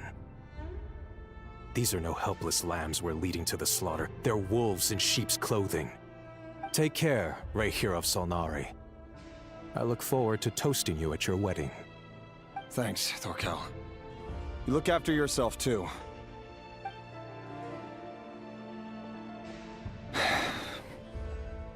Thelindis, I never wanted to keep this from you. You're the last person I would ever want to lie to. But that's exactly why I can't tell you everything. There are things you shouldn't know. Things you cannot know. The moonlit dynasties are a thing of the past. Yet even now, with the sun shining high in the sky, there are those who would call forth a dead moon's ghost. Could that be why Vedalfnir held back? Or was it because of some court secret he's not at liberty to share? I have to get a clear answer from him. No matter what happens, I will protect Thelindis. Rerir seems to be very concerned by Vedalfnir's reaction. Vedalfnir and Dainsleif, the Visionary and Twilight Sword. So that's what they were really like. I've investigated this whole area now. There doesn't seem to be any other memories here. Should I try somewhere else? Wait a second. What's this black smoke?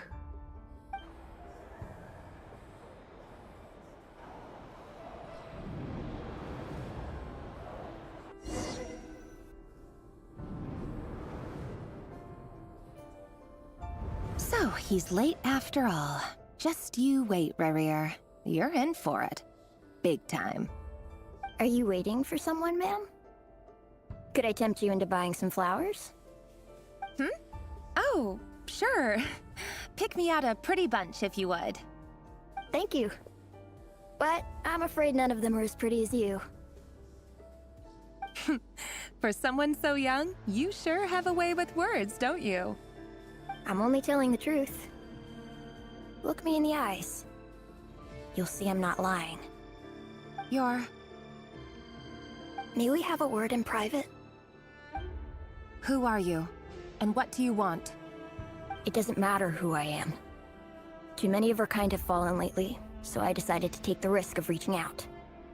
Not long ago, the Rayhir of Solnari led an assault on one of our strongholds. We suffered many casualties, and many who came to our aid lost their lives as well. Sorry, I don't know why you're telling me this. And I don't want to get involved. Wait, hear me out. This time we finally got a clear look at his face and learned his true identity. His name is Rerir, and he claims to be one of the King's guards. What did you say? A cruel irony, isn't it? The man you're set to marry leads a double life as a brutal executioner.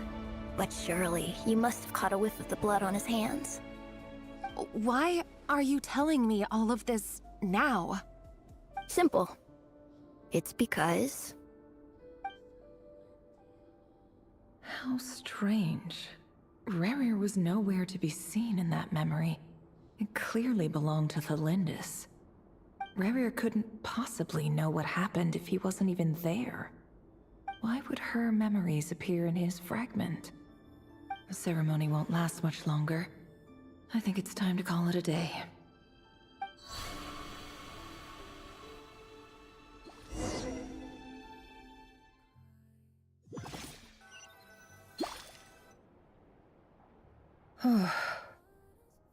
So that was your doing? Did you just pull us inside Rerir's fragment to spy directly on his memories? Any more questions, and I'll have to start charging. I had no idea you could do that, boss! Seriously, that was amazing! We're not worthy. We're not worthy! I gotta admit, though, I'm itching to see what happens next. Feels like we barely scratched the surface. I'm just as curious as you are, but the ceremony only allows for limited time inside. That's all we can see for now. Luckily, we managed to learn quite a lot. So far, so good. I just hope the others are doing okay too. Especially the group with the Traveler.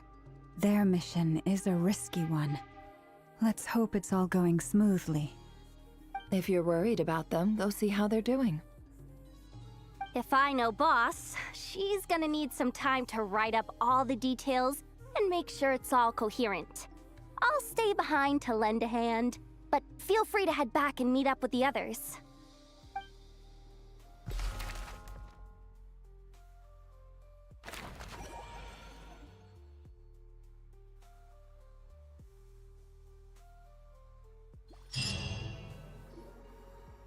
Oh, they've been prowling around for nearly 2 days now. These things just won't quit. Oh, they might not have seen us yet, but them constantly sweeping the area, our way out is completely blocked. Oh, that's never gonna work. One little slip up and it's game over. If they spot us, they'll run straight back to Rare. And once he knows we're here, it won't be long before he's breathing down our necks again. Oh, guess you're right. All right, time to zip it.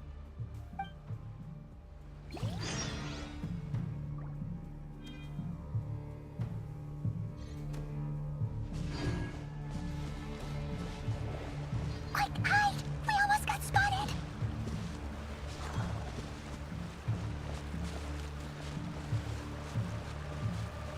Phew, that was a close call.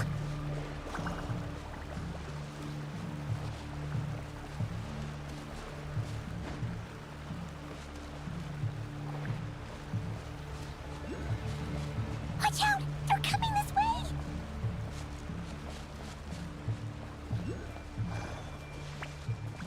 Keep going. We're nearly there. This is the final hurdle. It would help if Paladin like stopped me in my tracks. I just keep moving. Like, oh. Oh, there's no end to these things.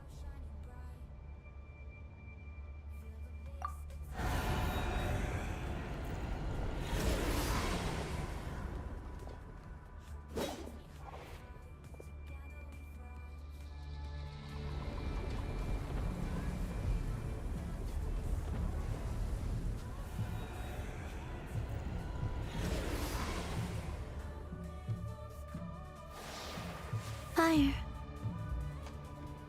Fire? Wait, what's that smell? Oh no, there's a fire!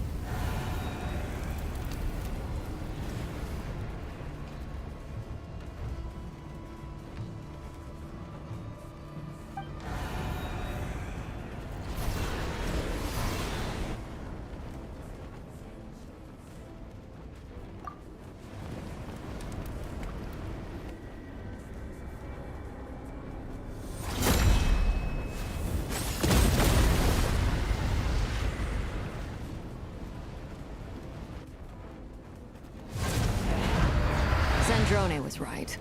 You look weak, Columbina.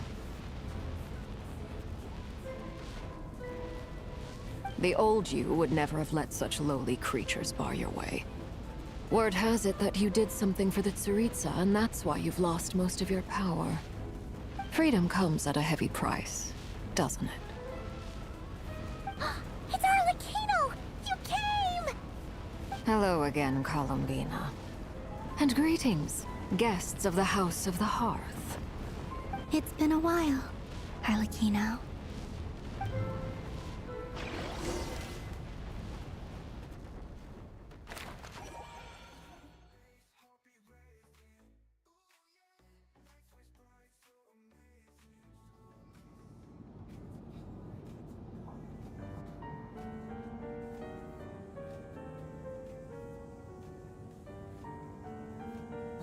Stupid right here of stupid Solnari.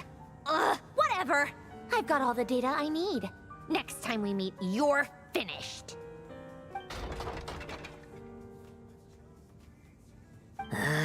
He sure doesn't pull his punches. Excuse me, do you need a hand? You can do me a favor by staying out of my way. Can't you see I'm busy? Wait a minute. I recognize that voice. Hello, Miss Sandrone. Father sent us over to help. How considerate of her. Hey, Fremine, get over here and help me fix this. Lenny, you do your thing. Just keep your sister away from my machines. Nearly every machine that cat girl touches ends up going haywire. Go put her on cleaning duty or something.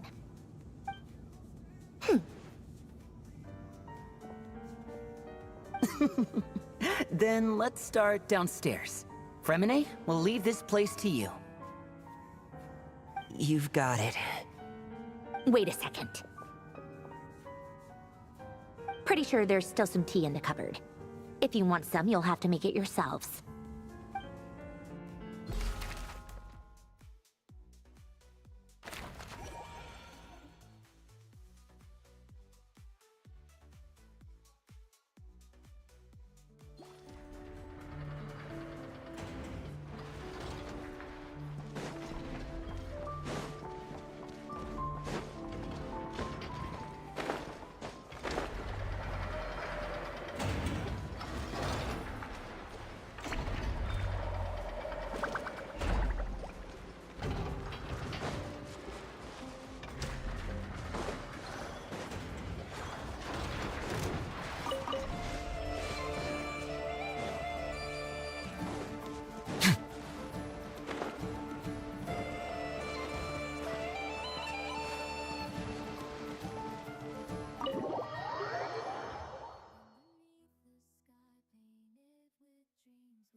It's a relief to see you all made it back in one piece. Huh? Feels like there's quite a few people missing. Where's Flint's and the others? And what about Niffer? I returned ahead of them. Flint is helping Aino and Anefa to set up the decoys and buy some time.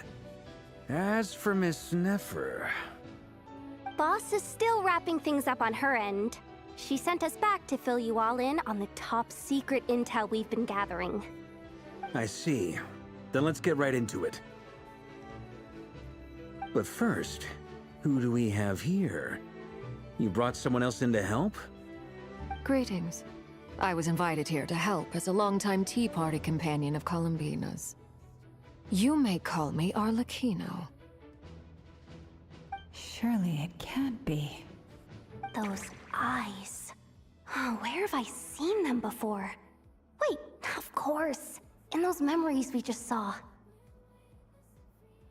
The only Arlecchino I know is the fourth of the Fatui Harbingers. So either you share a pretty uncommon name, or you're more than just a Tea Party buddy. You are well informed, Grandmaster. A man from Mondstadt living all the way out here in Nodcry, and yet the people and affairs of Snezhnaya seem to hold a special place in your heart. Oh, the feeling's mutual. Sounds like you know all about who I am, too. A Fatui Harbinger.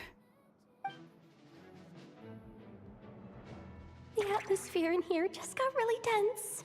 Guess we can't just start trusting Fatui Harbingers, even at a time like this. I must admit, though, I'm a little curious. Seeing as the Moon Goddess no longer belongs to the Fatui, what makes you so willing to put your neck on the line here? Nor does Nodcry belong to Mondstadt, Mr. Varka. Yet still, you're fighting for it all the same. Things don't always have to have a tangible payoff. Sometimes, stopping things from spiraling out of control is a higher priority than chasing the spoils of victory. Of course, I can't say there's nothing in it for me at all. But that's between Columbina and myself.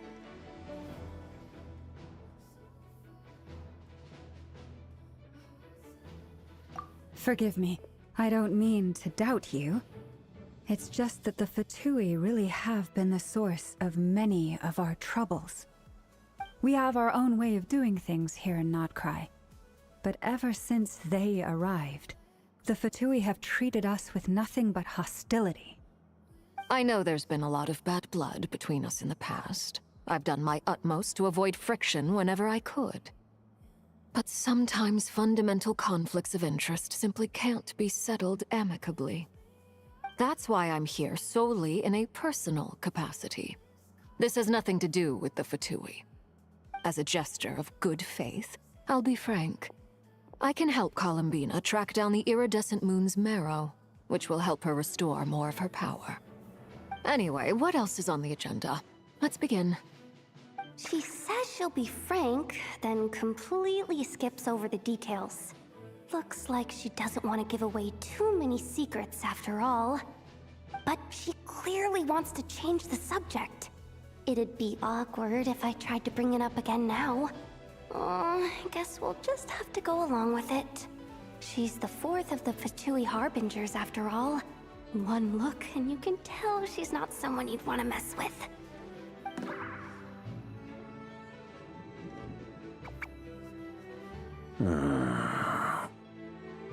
Well, since Miss Arlecchino sounds confident in her ability to handle that, we'll proceed to the next topic.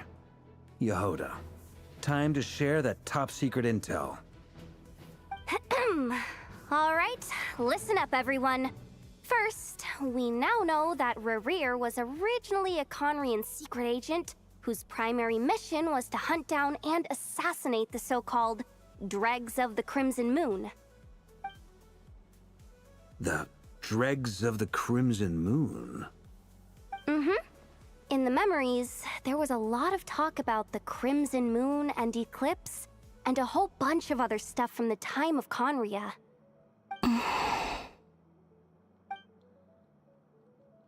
To my knowledge, those were the names of two different Conrian dynasties. Long, long ago, it is said that the people of Conria worshipped the Crimson Moon, drawing a mysterious power from its reflection. But one day, a coup saw the Crimson Moon eclipsed, hence the name of the new dynasty that replaced it, and how it became the new emblem of Conria.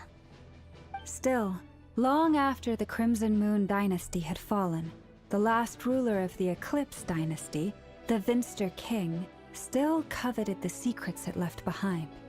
So, he sent the Rehir of Solnari to secretly hunt down the Crimson Moon's few remaining followers. In those days, Rerir showed no signs of madness. In fact, he was as normal as any other person. Oh, and he had a fiancé, or at least a would-be fiancé, called Tholindis. What's the matter?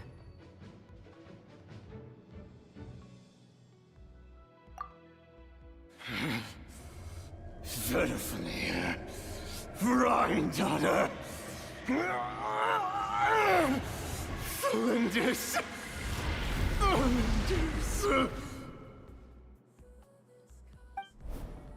Interesting. Anything else? What about this would-be fiancé of his? Do we know anything about her? Well, she was a researcher at the Universitas Magistrorum, but it felt like she was hiding some kind of secret. Oh, and one more thing. For some reason, Rerir's fragment also contains some of Tholindis' memories, though only a very small portion. Well, no shortage of potential leads, I'll give you that. In any case, it sounds like we can conclude that while Tholindis was still around, Rerir appeared to be lucid and quite normal. Tholindis, it seems, must have been the one thing in this world that he couldn't let go of. Tell me though, were these pure-blood Conrians we're talking about here? Why do you need to know that? Hold on. If she was a pure-blood Conrian...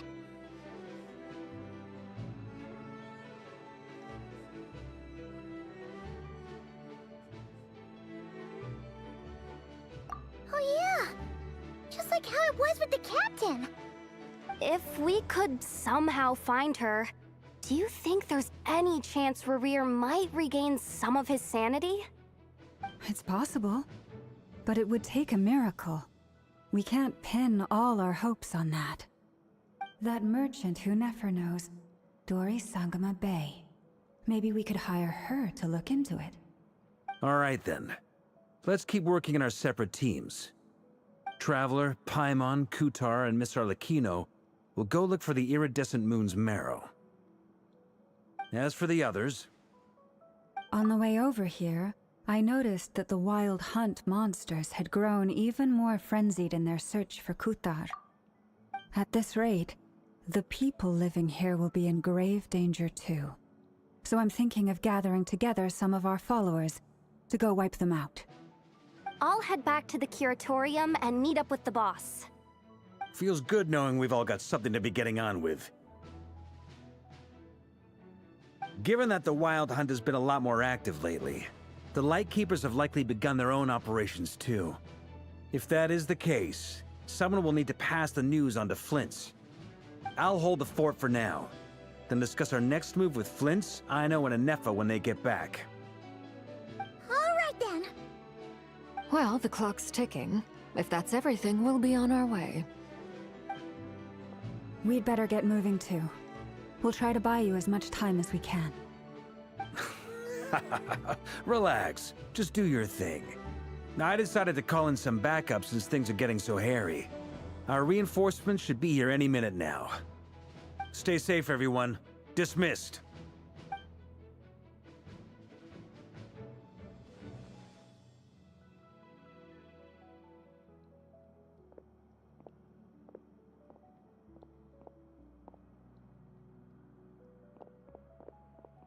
We're back. Did we get here a little early? Or a little late? A tad late. The others have already set off. To summarize, our resident moon goddess has found us a new ally, and Boss Nefer has uncovered some promising info. Everything going smoothly on your end? Not great. I don't know how long we can stall them for. The decoys are getting taken out way faster than we imagined. I'm gonna make some more later, but I need a timeout first. I'm so tired right now. Oh, right! Inefa, could you fill in Uncle Varka on what we just discussed with Flint's? Sure.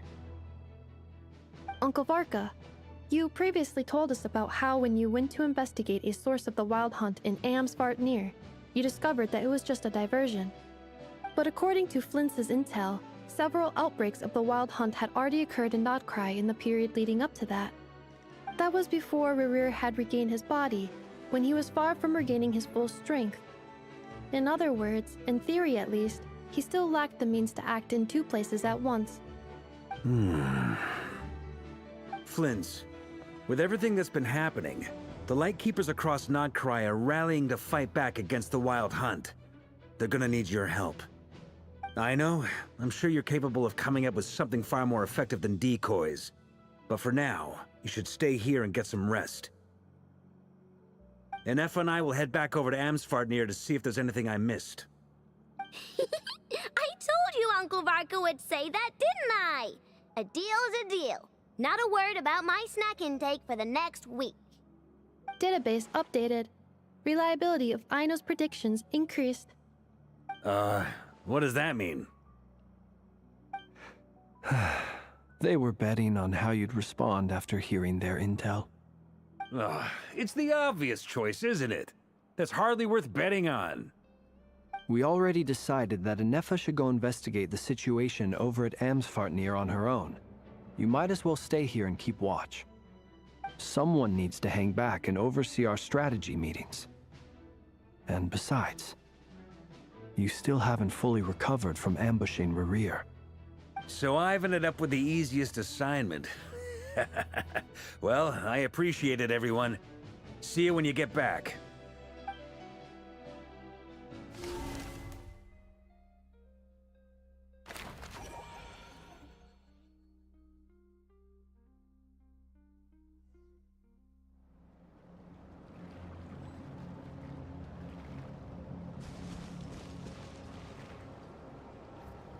Okay, Bub's not yet.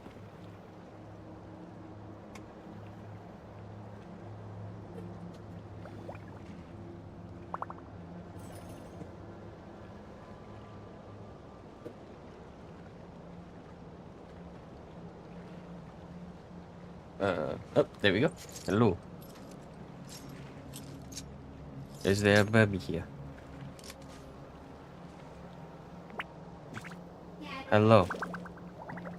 Any bubs?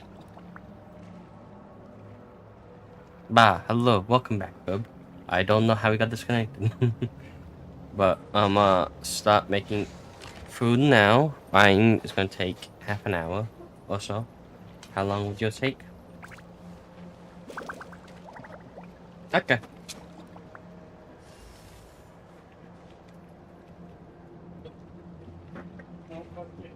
Well, then by all means,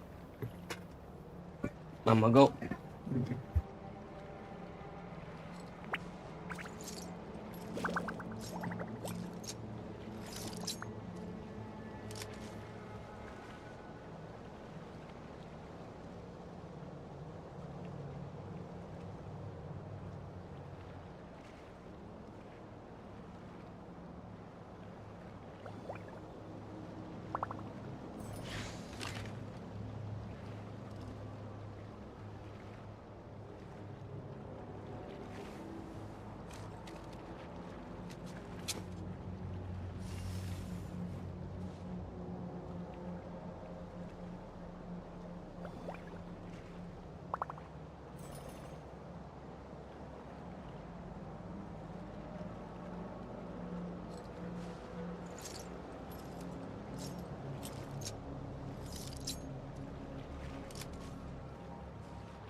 If you ever see any stickers on my back, do me a favor and take them off.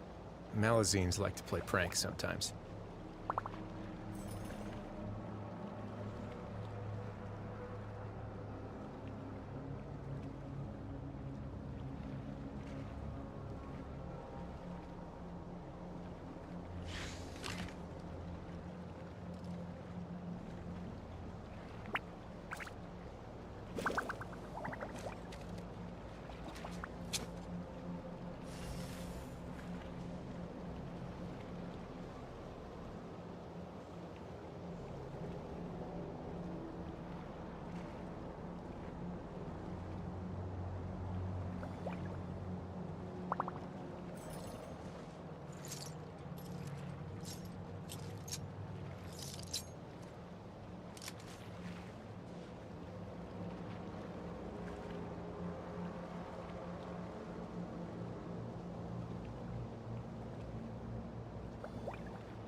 I once considered keeping some pets in my office, but soon gave up on the idea. It's just not right to keep small animals where they won't be able to see the sun.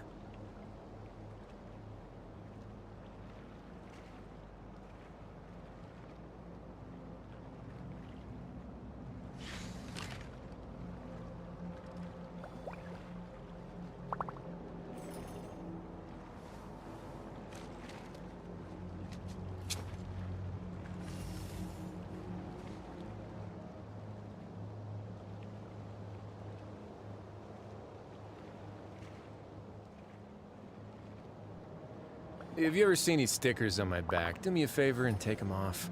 Malazines like to play pranks sometimes.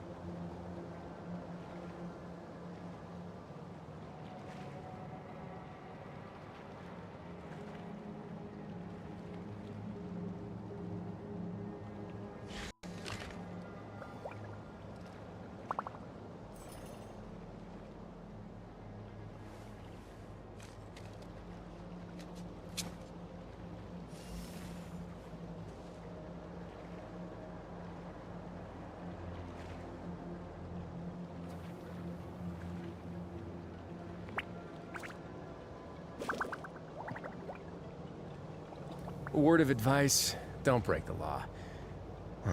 Is there anything else? Yeah, seriously, don't break the law.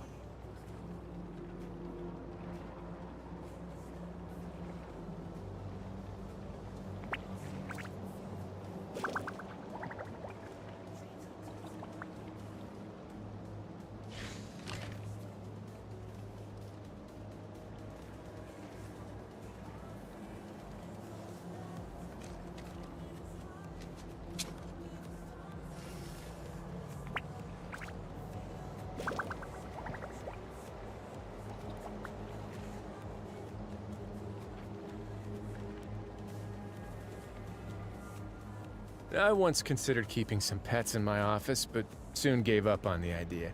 It's just not right to keep small animals where they won't be able to see the sun.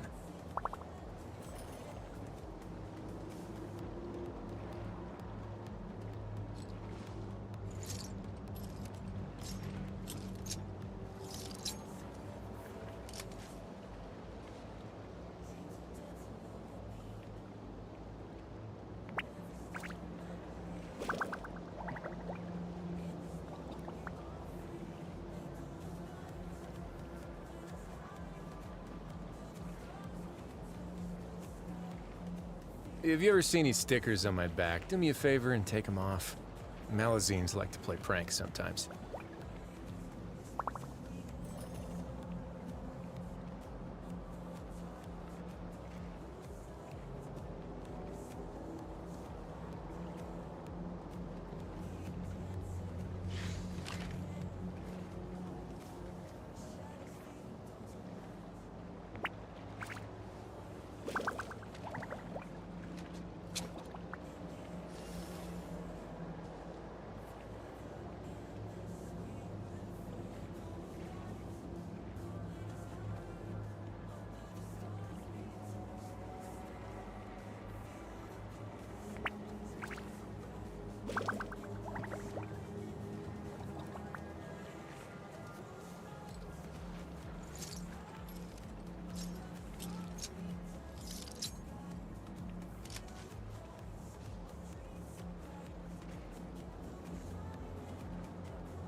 I once considered keeping some pets in my office, but soon gave up on the idea.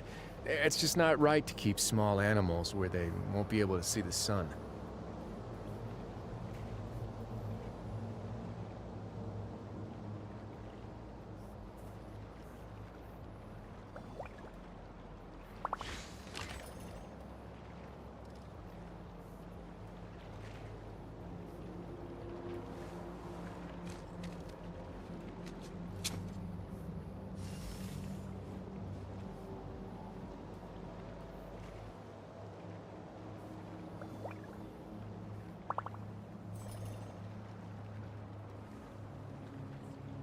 A word of advice, don't break the law. Is there anything else? Yeah, seriously, don't break the law.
Here, this will serve as a good spot to cross over. Arlecchino, hold up a second. Since you brought us all this way, would you mind telling us what you've got planned? We still haven't got the slightest idea what's going on here. And if even Columbina doesn't know where the iridescent moon's marrow is, how do you? Simple. Because I am an inheritor of the royal bloodline of the Crimson Moon. And one of the last surviving embers of the Two Worlds' flames. Huh? Are you serious? Isn't you're a descendant of that Crimson Moon dynasty we were just talking about?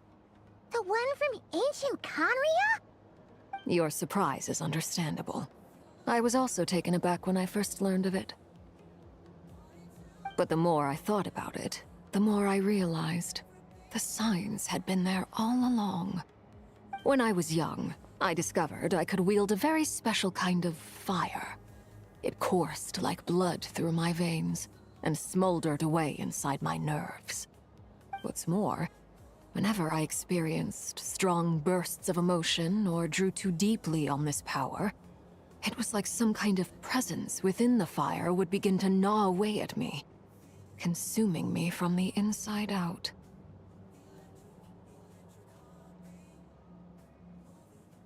Exactly. That is why my hands are like this, too. At first, I saw it only as a curse, but once I became a harbinger, the Jester apprised me of the truth.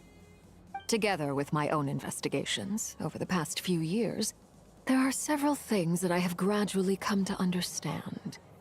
For instance, take the so-called Crimson Moon. In truth, it is nothing more than the shattered remnants of the iridescent moon, fused with the abyss to prolong its lifespan. Since this blood flame was bestowed upon me by the Crimson Moon, it is a fusion of the iridescent moon's former power and the corruption of the abyss. You all understand the nature of the abyss well enough. I draw upon its power, and in return, it hungers for my soul. This strange blackness is the mark of corruption it has left behind. If I recall correctly, you once told me that if the corruption ever made it to your heart, you'd become a completely different person. Yes, and that's the reason I'm always careful not to push my power too far. It's essentially a never-ending tug-of-war. Oh, sounds intense. Anyway, the rest of my story can wait. Is there anything else about the Crimson Moon or the Iridescent Moon that you're unclear about? Paimon has a question. So, the Crimson Moon that the Karians used to worship was actually the Iridescent Moon, right? Which was one of the three Moon Sisters. Does that mean that the Karians were to the Crimson Moon as the Frost Moon Scions are to the Frost Moon? So much of that history has been lost. We have no way of knowing exactly what they were like. But I would suspect that the Conrians weren't as devout in their moon worship as it might appear. The iridescent moon's remains simply served as their link to the abyss. Later on, perhaps someone discovered a way to make direct contact with the abyss. Or maybe there was some kind of ideological divide. Either way, a dissenting faction staged a coup and drove out the royal heirs of the Crimson Moon dynasty. Still, even with the dark sun looming high overhead, the Crimson Moon's glow never truly faded. If you want living proof, it's standing right before you. The first time we met, I sensed something familiar in your presence. When I looked at you, I felt I could see that mysterious red moon in the corner of my eye.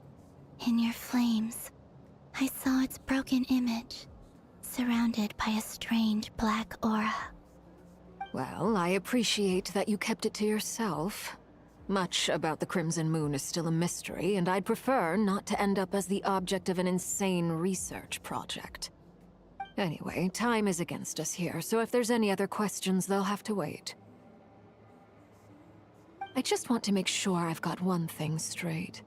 In her letter, Sandrone mentioned that since you are unable to contain the iridescent moon's marrow yourself, you intend to leave it in my custody, correct? That's right. For now, it's the only way I can pay you back for your help. The iridescent moon is already part of who you are, so with its marrow in your possession, you'll be even more powerful than before. Deal. Then let's get started. Get what started? What does this place have to do with the Crimson Moon? When I first became a Harbinger, the Jester gave me a book called Paranhari, also known as Leobranto Inamorato. You should be able to buy a copy next time you're in Fontaine. It's a love story set in the Crimson Moon era, but setting aside the tangled romances of its characters, it also records a few interesting details. In the Crimson Moon era, or so the story goes, there was an orphanage that received children from beyond the bounds of this world, and subjected them to a peculiar induction ceremony. Beyond the bounds of this world? For real? And what kind of induction ceremony?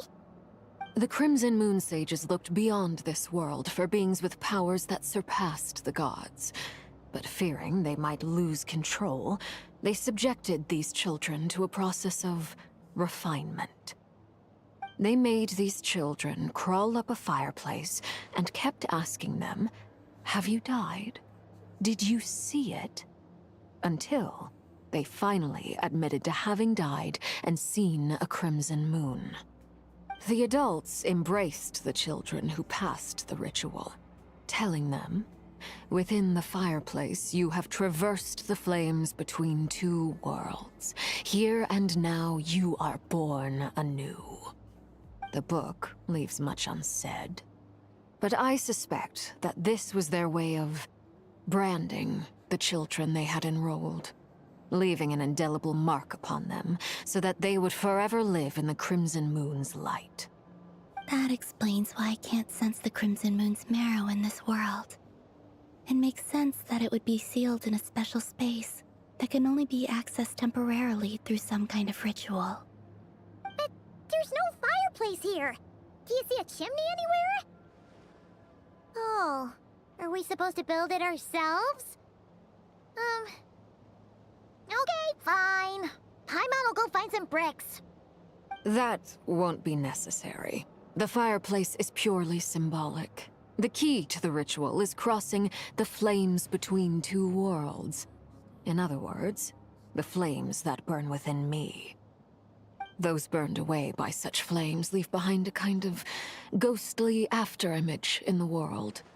In the days of Conria, people believed they could be used to bridge the gap between the two worlds of life and death.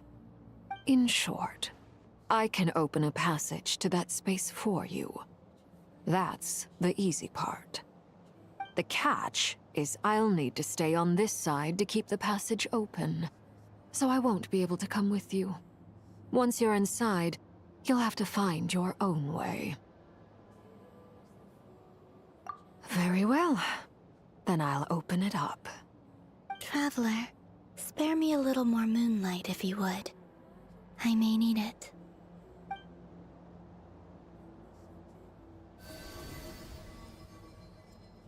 Thank you. I feel like I've recovered some of my strength now. It should be enough to move us across short distances and confront whatever dangers might await.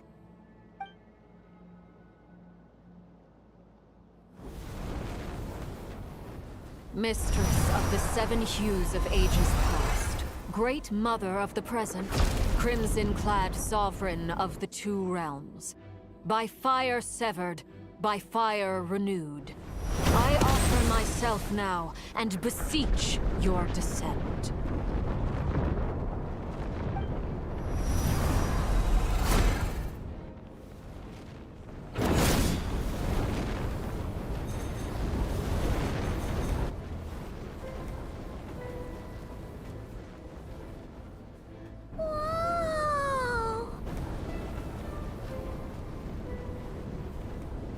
One word of advice. As you're crossing over, no matter what voices you hear, do not answer. Got it! I sense a sinister gloom inside, but also the familiar light of the moon. I feel that I am about to meet an old friend who has changed beyond all recognition. All right, let's go.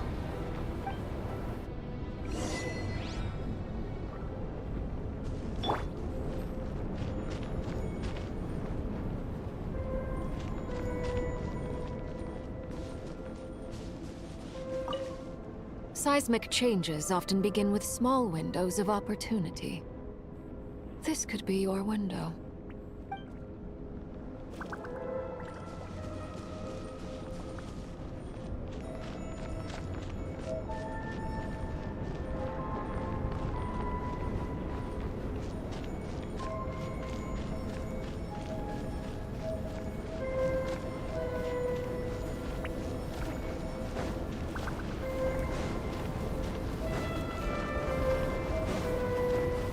Next on the agenda.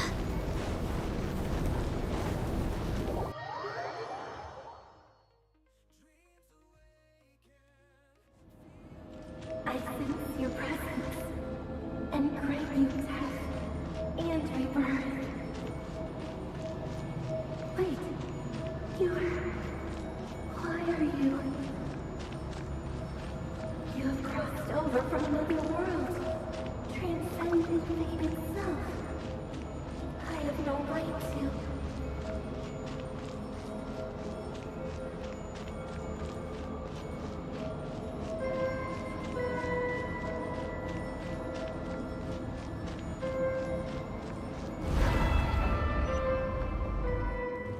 Hey!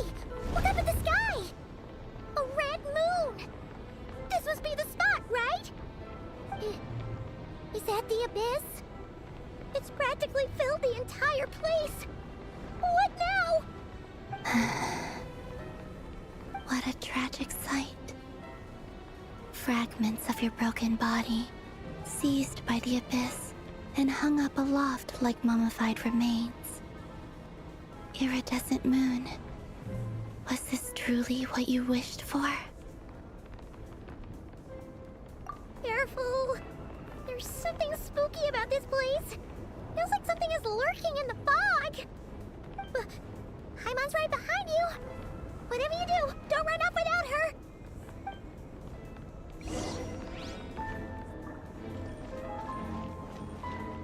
By the way, Columbina, didn't you tell us that the iridescent moon had shattered into pieces?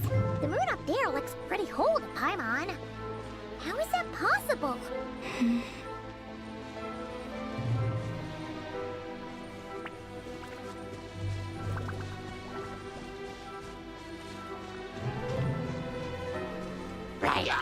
Born of ice and frost.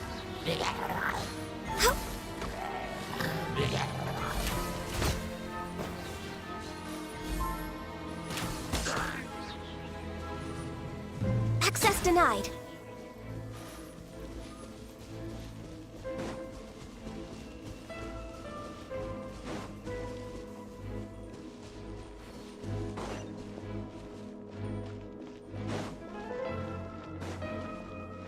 Just like I thought. It was only a facade.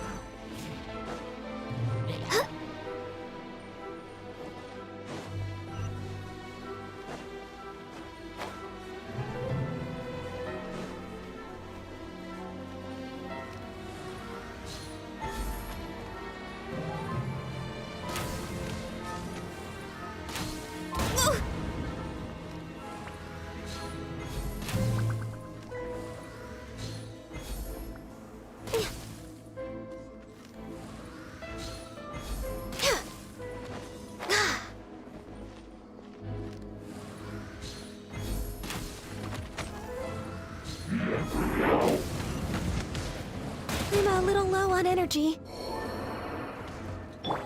By royal decree, shower me with praise!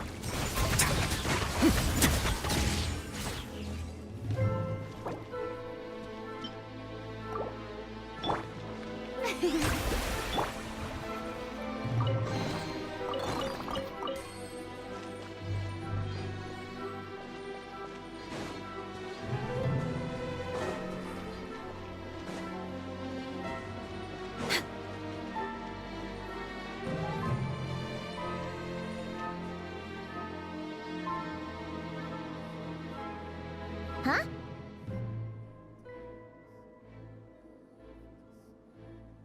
Huh? For real?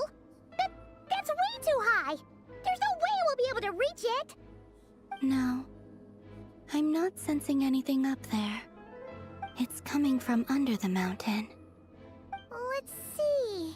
Ah! There's some kind of weird shadow over the water! Wait, see that? Looks like a mechanism of some sort. Let's check it out!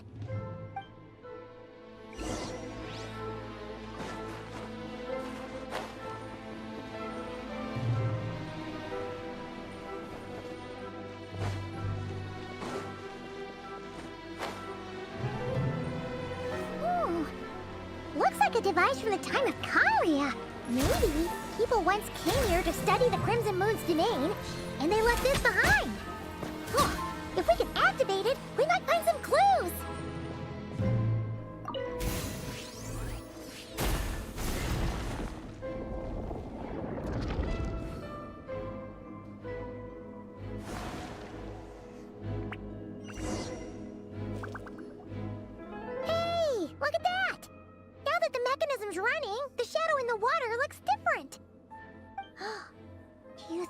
these mechanisms might be the key to unlocking the secret? Let's try to find more of them! Thalindis, we'll leave the rest of the research in your hands. We'll be heading back now. I hope this isn't ruining date night. Ugh. Mind your own business. Just leave me some snacks on the table. Thalindis? Is that Rear's girlfriend? How come we're hearing her voice here?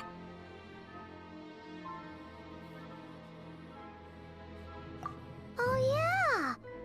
So, do you think she was studying this strange space all along? The Abyss has made this space extremely unstable. Maybe that's why some of the things she said and did were preserved here. Like echoes. Or after images.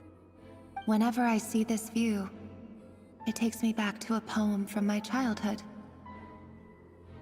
Waning moon, oh lifeless damsel, weeping on the mountain crest. Mourning still in wistful tone, her fragile soul now laid to rest. For me, of all people, to be here investigating the mysteries of the Crimson Moon space. Is it a coincidence? Or something more?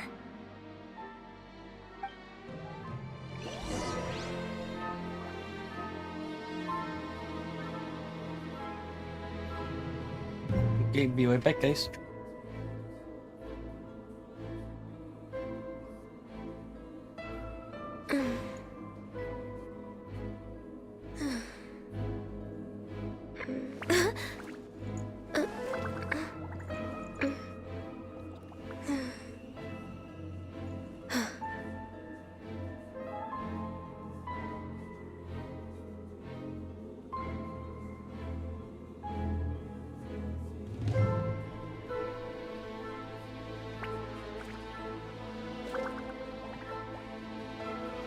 Should we really be off work this early? There is still a lot left to do.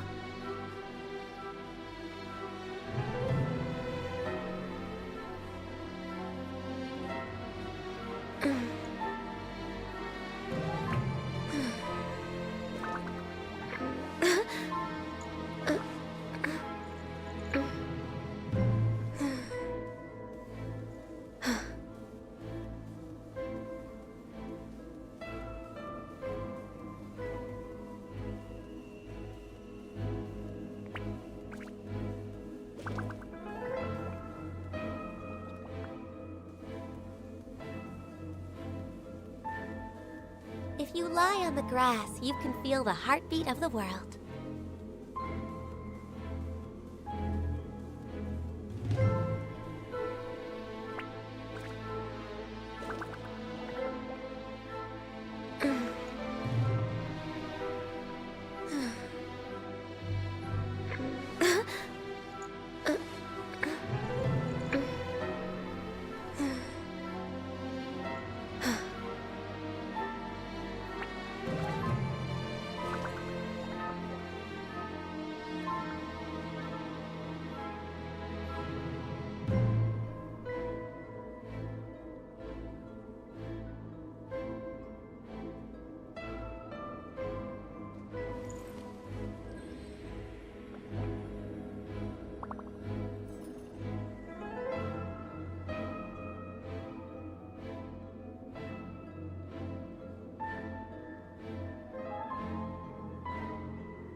Should we really be off work this early? There is still a lot left to do.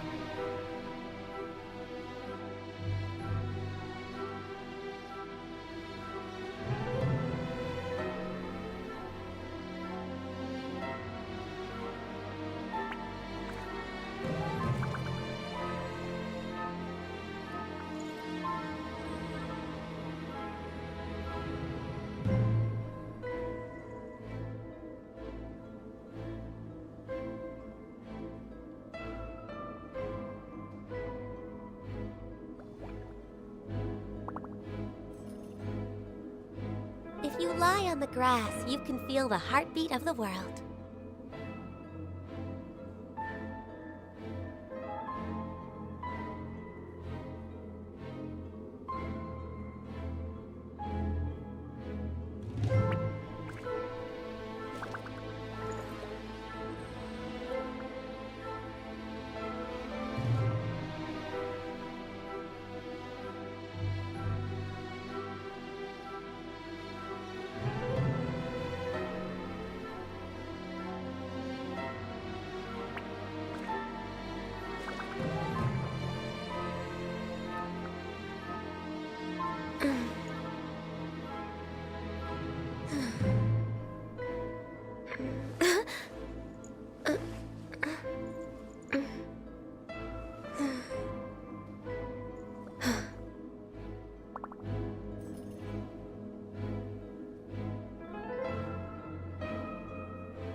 It's so nice to de-stress.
If you lie on the grass, you can feel the heartbeat of the world.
It's so nice to de-stress.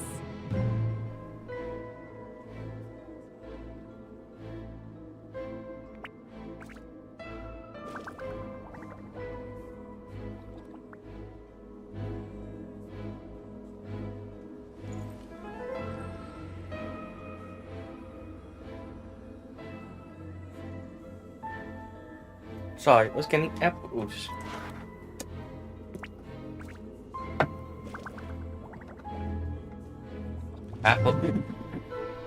Apple juice.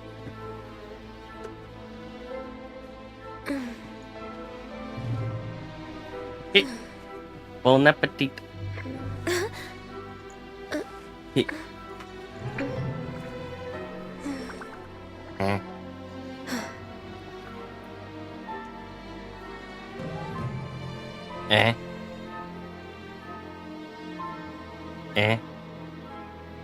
I don't approve of this. Anyway, back to Genshin now. If you lie on the grass, you can feel the heartbeat of the world. Next on the agenda...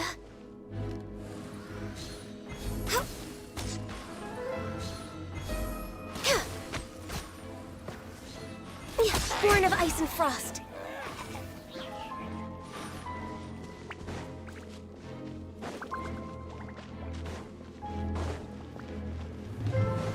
Oh, looks like the Abyss has messed up this mechanism. We need to find a way to get it working again. Let's see if there are any other devices nearby.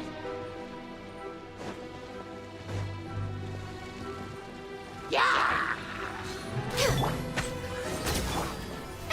Oh, brilliant! Way now.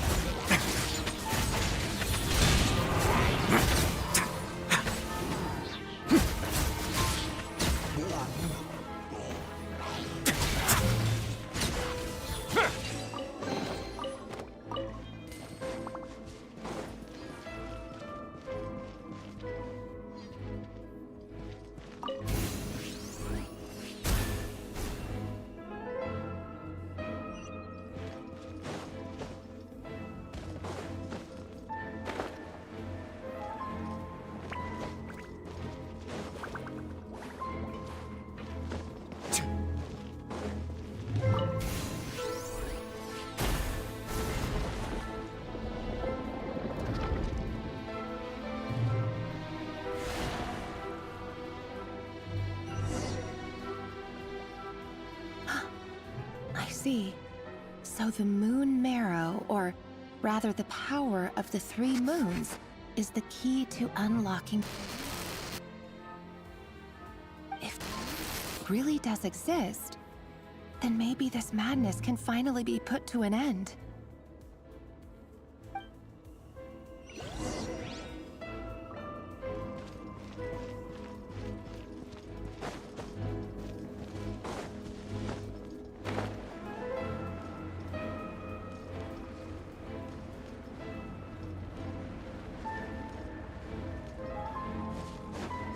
Take cover behind the rocks!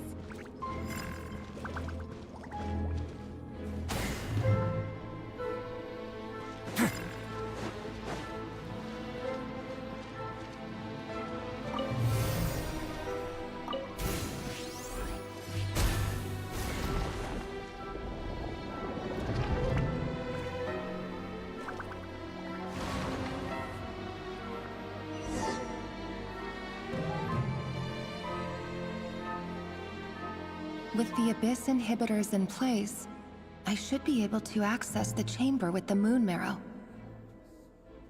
Oh, Revier, with every step you take, you're drifting further from what you truly desire.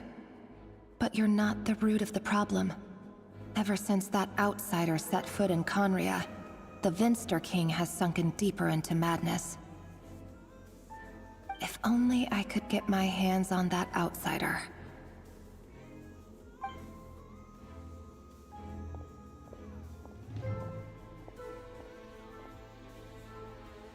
Hey look! The moon's reflection is back to normal! Elendis' voice mentioned a chamber with the moon marrow. Do you think maybe it's hidden in the moon's reflection? It must be. For within it, I sense the fragile aura of a dying soul. Then there's no time to lose! Let's go!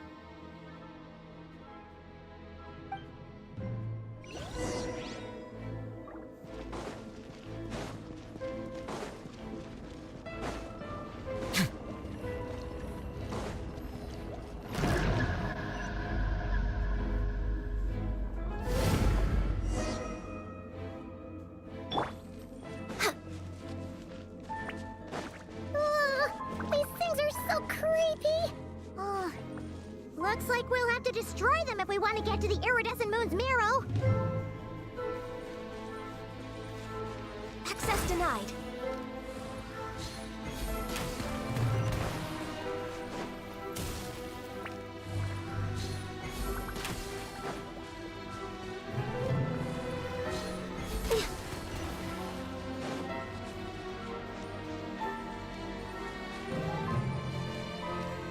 There must be the iridescent moon's marrow! Oh, we'll need to destroy these things before we can reach it!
the iridescent moon's marrow, still burning away like an undying flame, yet now contaminated by the abyss. It has taken on a new form entirely. If we can purify the abyssal power within, we should be able to obtain its untainted essence.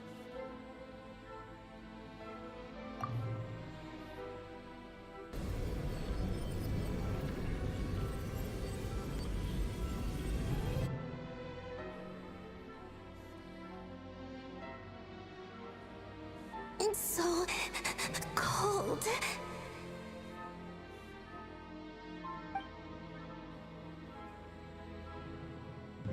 Is it you? Are you here? Huh? Are you talking to us? At long last, I can see you once more. Our fates have crossed, and I am finally free. I'm sorry, I lied to you. Even knowing what was to come, I still couldn't let go of the fear in my heart as death drew near. The moment the moon shattered, my body began to split apart piece by piece. Like I was being cut into pieces by 1,000 blunt blades. My thoughts scattered as the cold crept in, but I could not bear to fade away like that. Tell me, what was it that brought you to us all that time ago? If only I had possessed your courage, then I might have been spared this torment more painful than death. You look so puzzled. That's how I felt too when I first saw you. But trust me when I say that everything happens for a reason. Farewell, Hypo.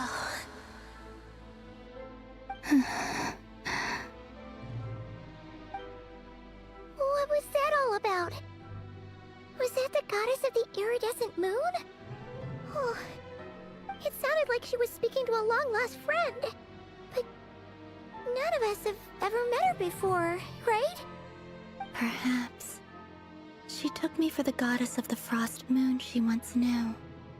For a fading soul like hers, our auras must be too similar to tell apart. But anyway, we've got the iridescent moon's marrow now. That should help you regain your strength, right? Alright, time to leave this place and meet back up with Arlecchino. Let's go!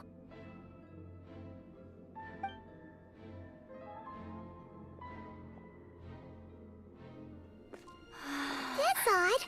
This place looks different than when we came in.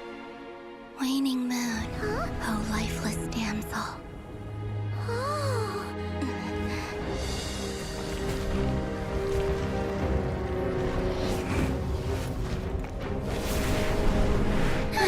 Hurry! The place is collapsing! It wants to trap us here. Who's it? The abyss? Now we've taken the moon marrow. All that's left here is a dark will. It will show us no mercy.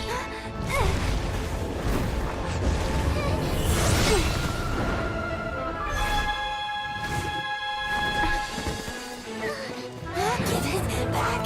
The crimson moons! My marrow! My heart!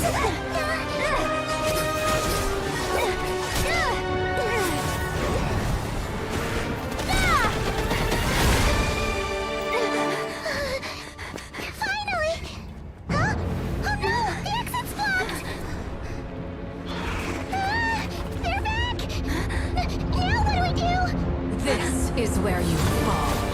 Witness my rise. What are you waiting for?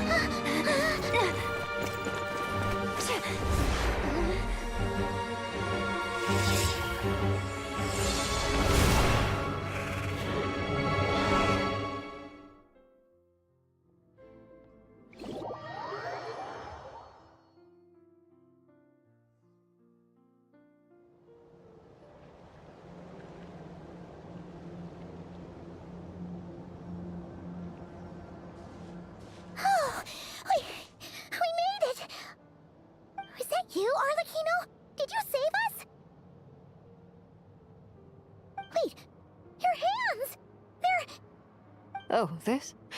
Don't worry. It's a small price to pay. The Abyss wanted to trap you inside, and I defied its will by bringing you out. No wonder it's a little angry.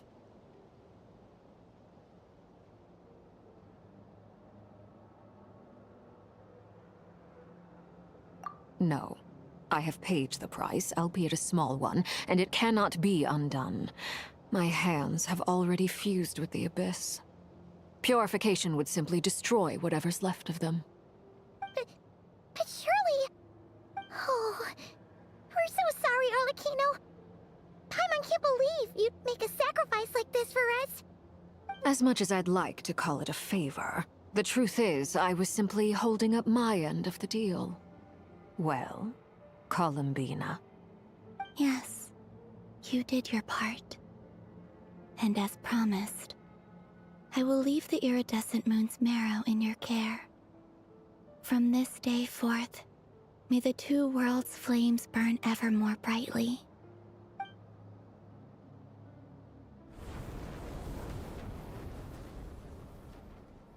I'll take that as a blessing. Now, Columbina, give me your hand. Accept this moonlight I offer in return.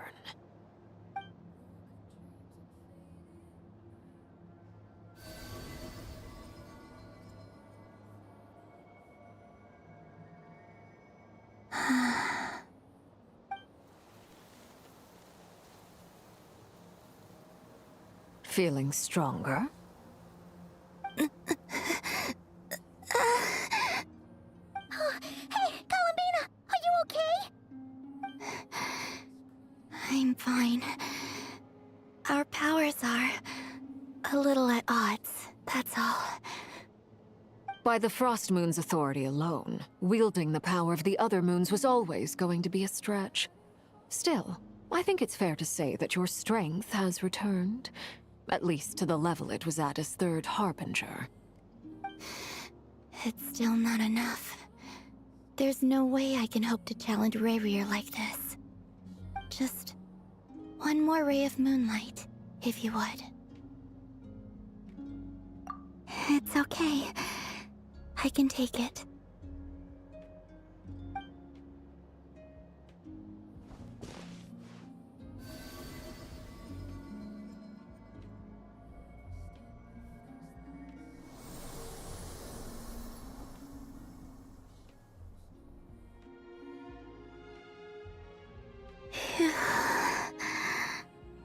How about now? Fighting fit? At the very least, I won't have to stay hidden like before. I want to see him gone from Not Cry. The Ray here of Solnari and his wild hunt must be sent back where they belong. Well, it's good to have something to aim for.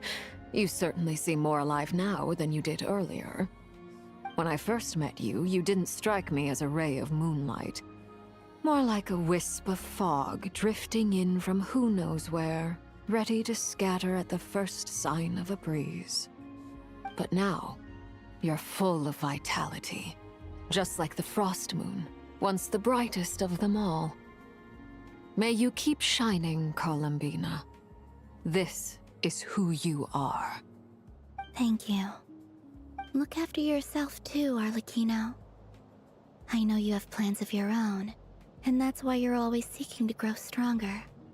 But whatever you're after, don't let the Abyss take a hold of you. I do not wish to see you go down the same path as Rayrier.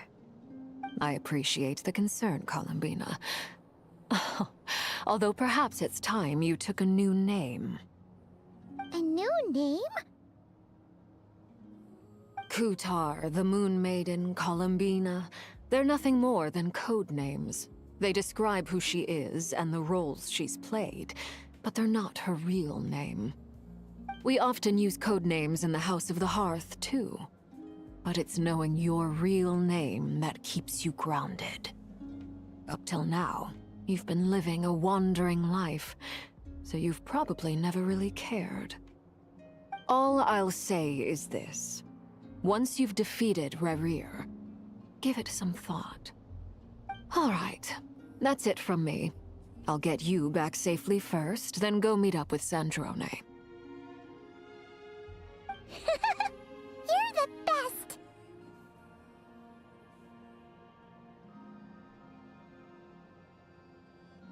I appreciate the gesture. It speaks to your good character. Anyway, let's get going. There are more urgent things to do right now than trade compliments.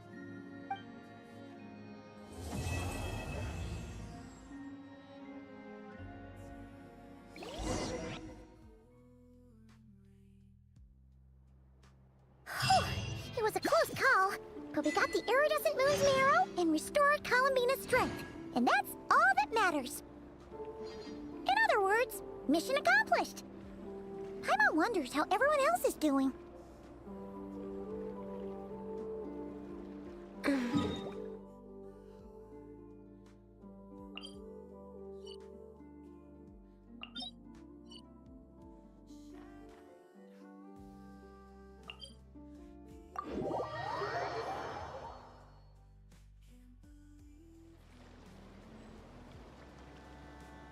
Man, if I knew the story was only this short, I probably would have waited a little bit.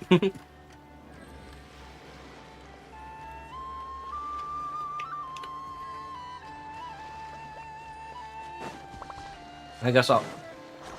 Yeah, well, not all the Archon quests, but just the next act.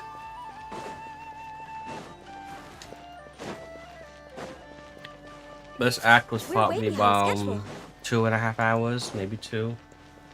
I'll find out when editing. There's probably like 2.5 though. Do you think the others are making good progress? Hope it's all going smoothly. Oh, hey look! They made it back as well! Prince! Lama! How did it all go? All is well, thank you. I... Nefer and Yehoda had to stay at the curatorium to wrap things up, so they won't be joining us for now. The last 2 acts were like 5 hours. And Miss Aino on the way back. Their work is still in progress, so I suspect they won't be back for a while either. You seem rather cheerful today, Mr. Flint. Yeah, 2.5 hours was I short. certainly am. I achieved what I set out to do and came away with more than I bargained for. I'll start with the next act just for a little bit, and then probably end after. Fighting alone can get quite tedious, but I had the good fortune to run into a pair of brave young warriors. We meet again. How have you been? Albedo! What are you doing here? That would be a natural assumption to make. It's also the correct one. These two courageously lent me a hand while I was fighting the Wild Hunt. When they told me they were Servarka's colleagues, it all made sense. And given how people of outstanding talent tend to cross paths, it's no wonder you're already acquainted.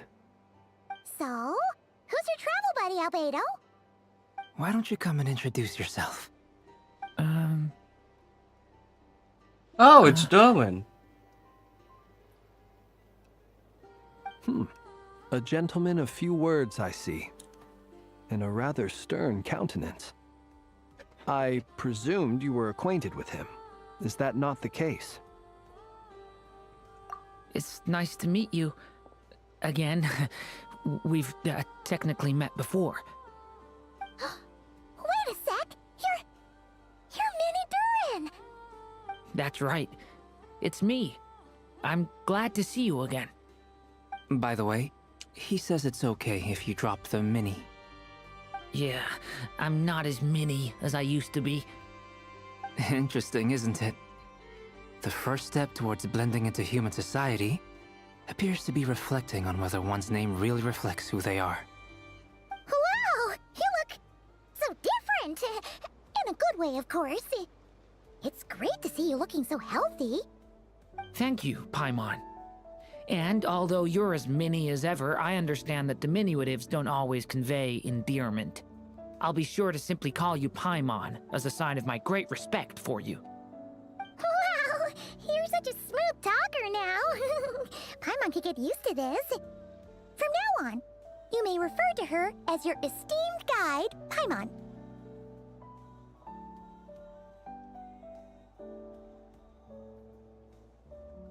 Personally, I think our little Paimon is the perfect size.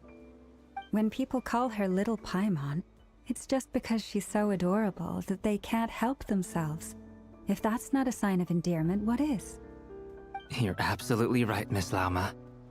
My brother still has a long road ahead of him when it comes to understanding human relationships. Anyway, speaking of long journeys, didn't Columbina, leave with you? How come she isn't back yet? She's been catching up with old friends. Wouldn't be surprised if she stopped for a cup of tea or 10 on the way back. Uh-oh. People are talking about me. Hope it's nothing negative.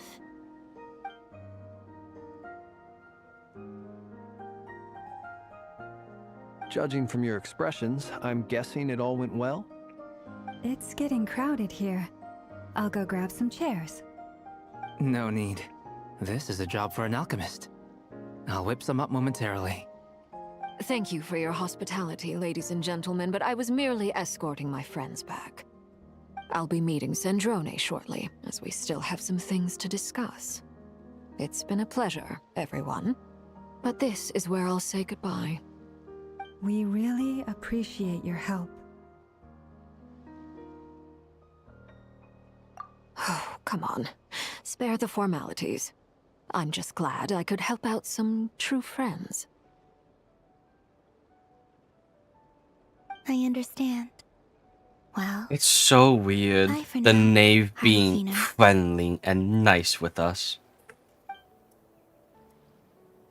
Like I said, they really like the idea of making all the Fatui like, hey, look, Are they're you saying great we're people. about to run out of chairs? As a matter of fact, I am. Come on in and see for yourself.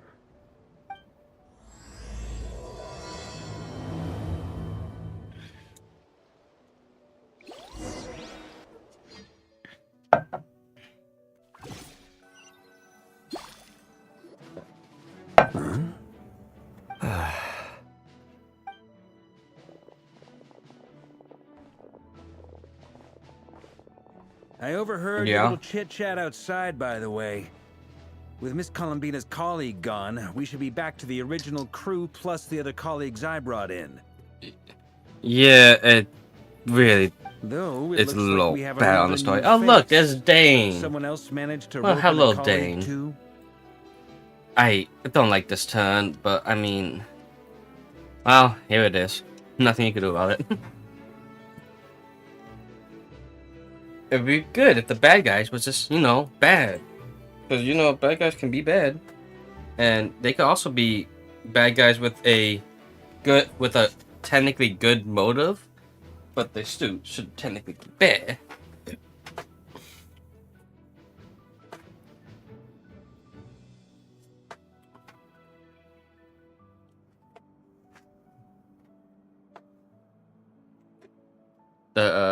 I mean, that Sarita sounds like a terrible person, but hey.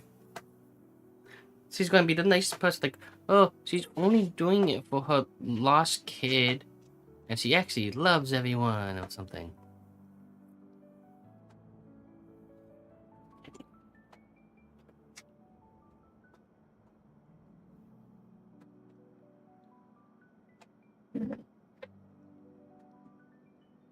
Listen.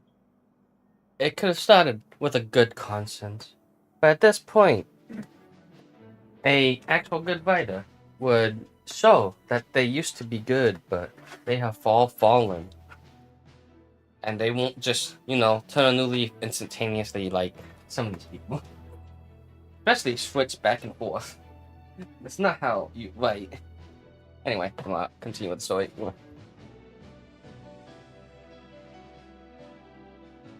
Also, they need the virus. Oh my, yeah. And I'm not even an English major. Frankly, you and Paimon are the only people I know here. This here is Deanslip, colleague of Tibet's greatest guide, Paimon, and greatest adventurer, the Traveler. Well, not exactly colleagues, more sort of friends.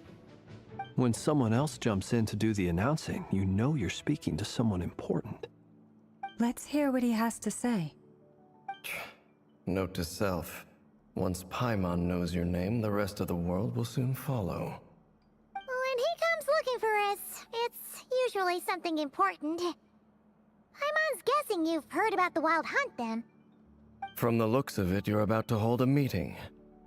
If I were to say that the Wild Hunt is our mutual enemy, would that earn me a seat at the table? As the saying goes, the enemy of my enemy is my friend.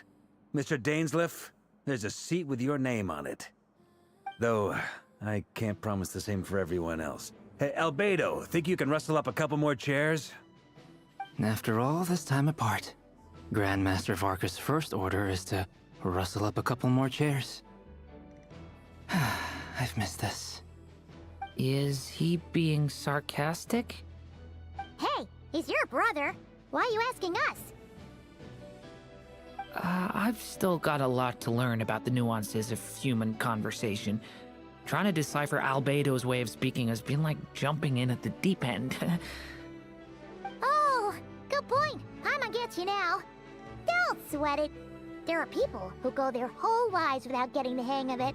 You're ahead of the game already.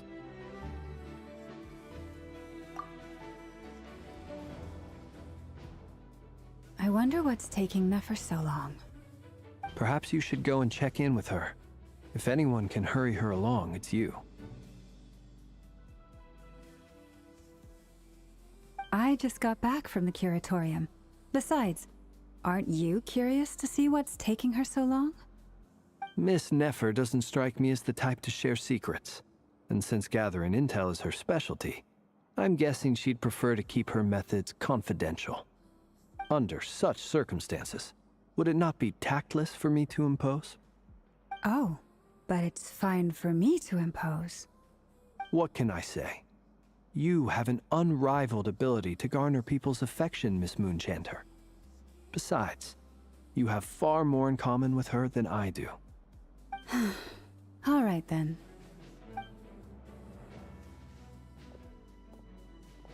Impressive. She barely fought back at all. I admire your powers of persuasion, my friend. As I'm sure Miss Lauma will realize soon enough, the trick in life is to always pitch in with other people's responsibilities so that you can be selective with your own. Another trick is to simply hide in the background. Spoken like a true sage. Anyway, looks like we've got some time to kill before the meeting.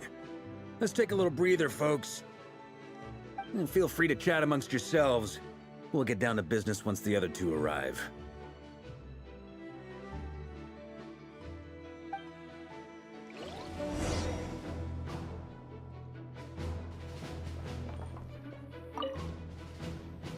You're both awfully quiet. Why don't I start us off with an icebreaker? Much obliged. Have either of you ever had your portrait painted? If not, I'd be glad to help. That sounds like a lovely idea. You know how to paint, then? I dabble occasionally. He's an excellent painter. Tables, chairs, people, dragons, you name it. He'll paint it for you. I'm flattered. If I ever get the chance, I'd like to give it a try myself. I'll bear that in mind. Anyway, how about you, Durin? What sort of portrait would you prefer? Oh, I'd be fine with anything. Whatever style feels best to you. Very well. Then I'll play it by ear. You can replicate any style I want? I can try. If you show me a sample, I'll do my best to match it. Thank you. In that case, I'll dig up some reference material for you.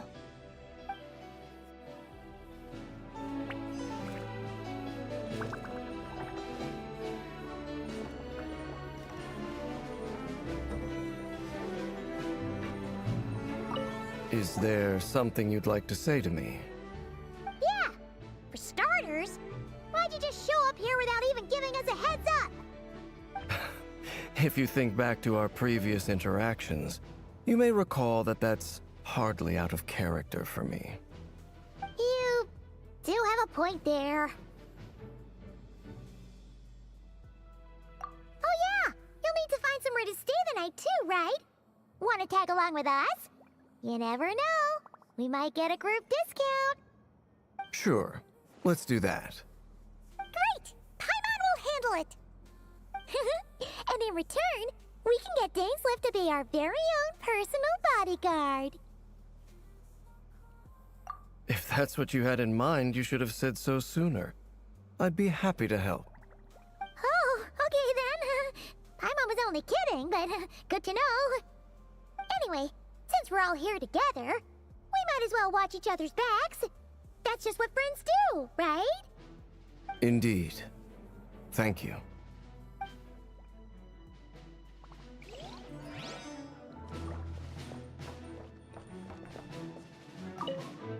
Truth be told, I can't remember the last time I was in a meeting with so many people.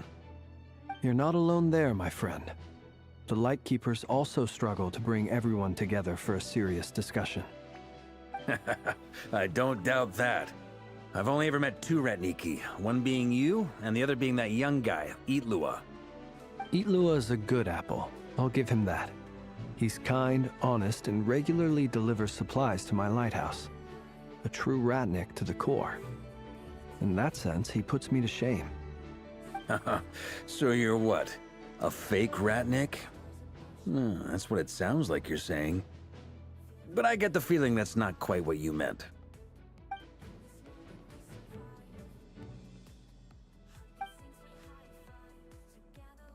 Come on, why the awkward silence? Sorry.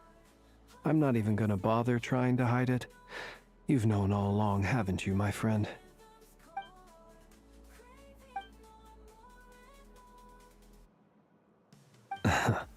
Now that was an awkward silence.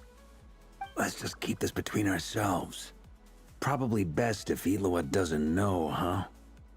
That goes without saying. Gotta be careful what you share with youngsters, after all. Anyone else in the know? Let me guess. The Traveler and Paimon? It's dangerous being too sharp for one's own good, you know. Then, in the name of the Animo Archon Barbatos himself, I swear, your secret's safe with me. When we went for drinks, you said that you and Barbatos were practically best buds. In the light of that claim, do you really expect me to take your oath seriously? Of course. Just as long as you don't go spreading around the fact that I'm close with Barbatos, all right? Fair enough, then. Nothing like a bit of mutual leverage to seal the bonds of friendship.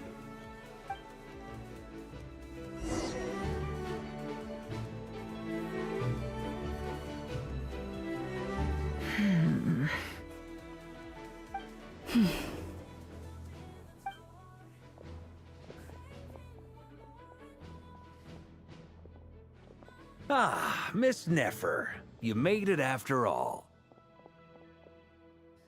But what about Yehoda? I'm here to give you an update on how things are going on our end. Once this is over, I'll be heading straight back to continue my work. I left Yehoda back at the Curatorium to watch over things while I'm gone. Huh. So much for just this once.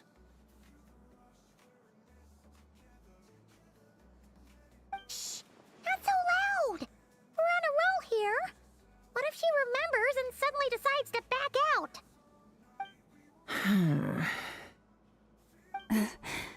Did you say something, Mr. Varka? Huh? I didn't say anything. Right, Flint's? Must have been a frog. They get so noisy around here at nighttime. It's like they're putting on a concert in the background.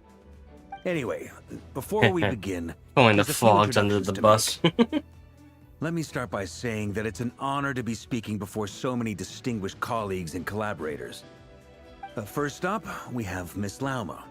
As Moon Chanter, she's the leader of the Frost Moon Scions, a local religious community in Nodcry. Then there's Miss Nefer, boss of the Curatorium of Secrets, an intel gatherer extraordinaire. Nefer is leading the investigation into Rerer's background, assisted by Yehoda and Lauma.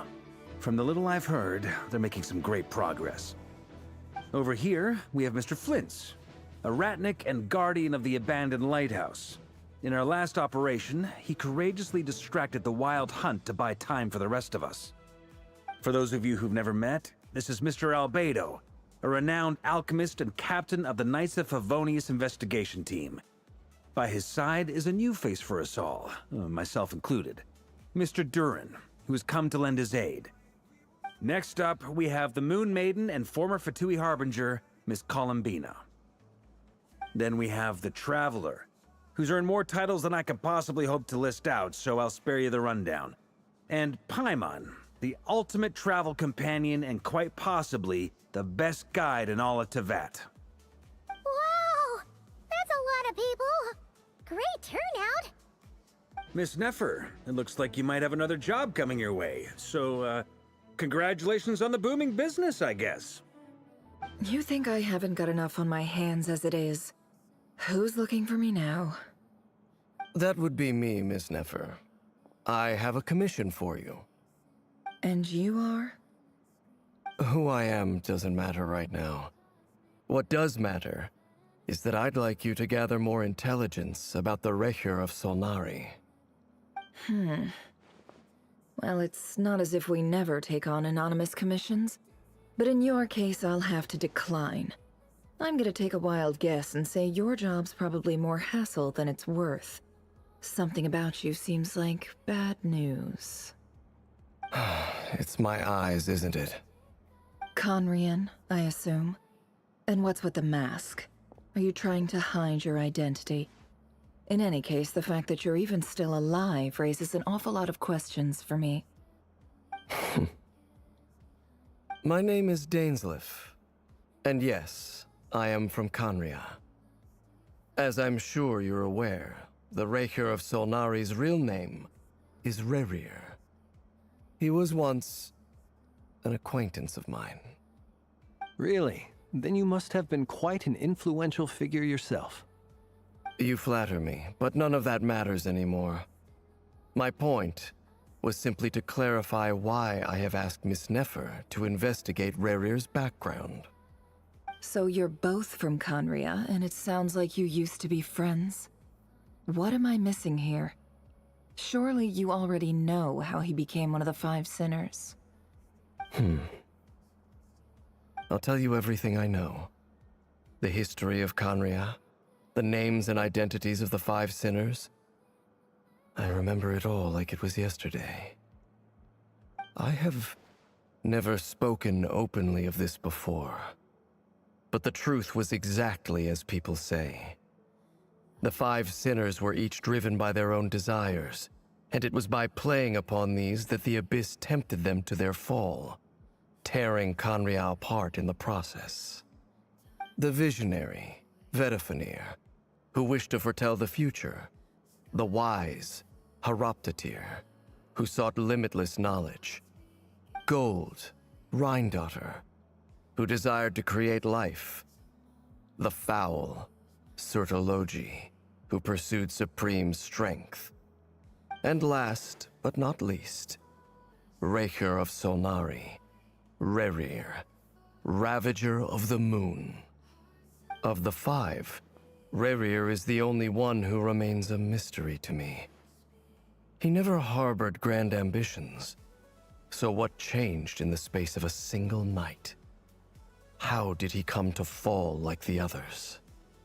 In other words, you're saying that his change came as a shock to you, and you have no idea what actually happened? That's right.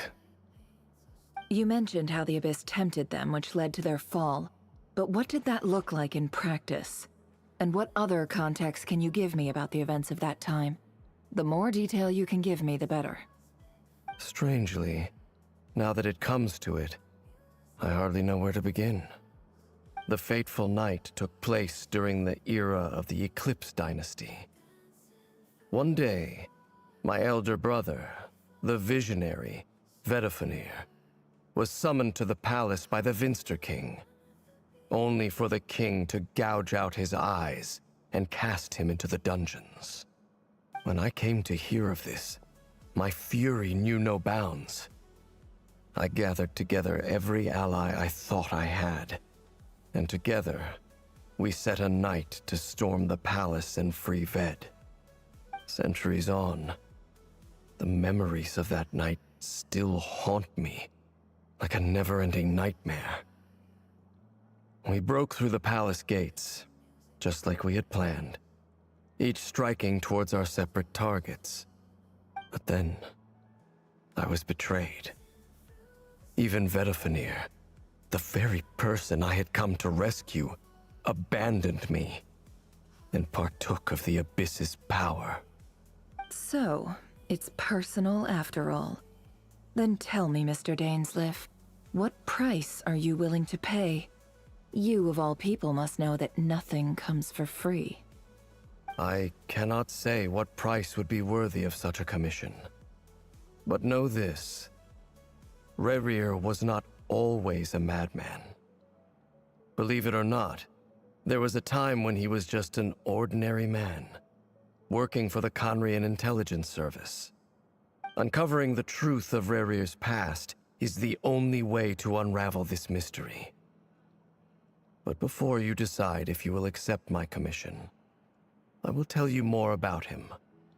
Enough, I hope, to help you plan your next move. Sounds pretty good to me. Feels like we just flagged down a random passerby, only to discover he's actually a master strategist who has a score to settle with our enemy.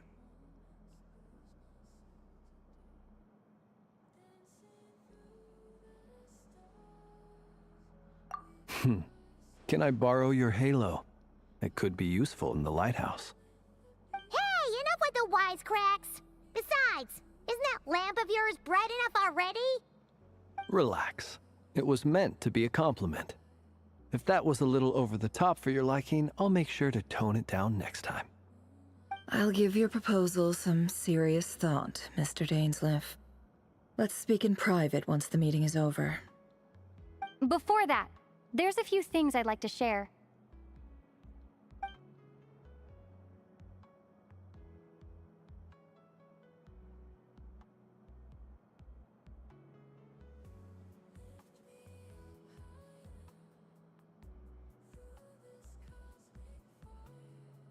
Now that we've united the hearts of the three moons, your power should be greatly enhanced. But it seems like that hasn't happened yet. I believe it will take a little longer. You've done so much for me, so I want to be completely honest with you all. Even though I'm doing a lot better now, the truth is, my recovery will likely be an ongoing process. From the moment I was born, my power has been slowly ebbing away. And that is because Tevat has never accepted me.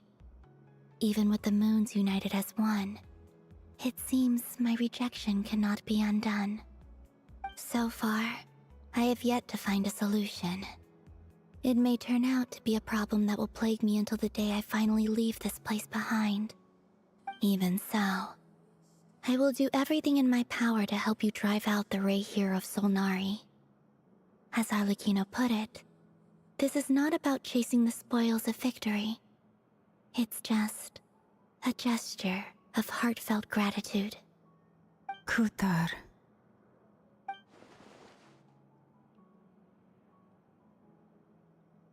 Defeating the Rayhir of Solnari will be no easy task. While my strength slowly recovers, we'll also need to gather more intel. Naturally. We should take all the help we can get if we hope to defeat him. We've considered several viable plans now, but our choice hinges on the answers to a few key questions. Is it even possible to kill Rerir? What experiences shaped the person or monster he became? And what's he really after? Given Albedo's expertise in alchemy, I think we should leave him to try and answer the first of these questions. Understood.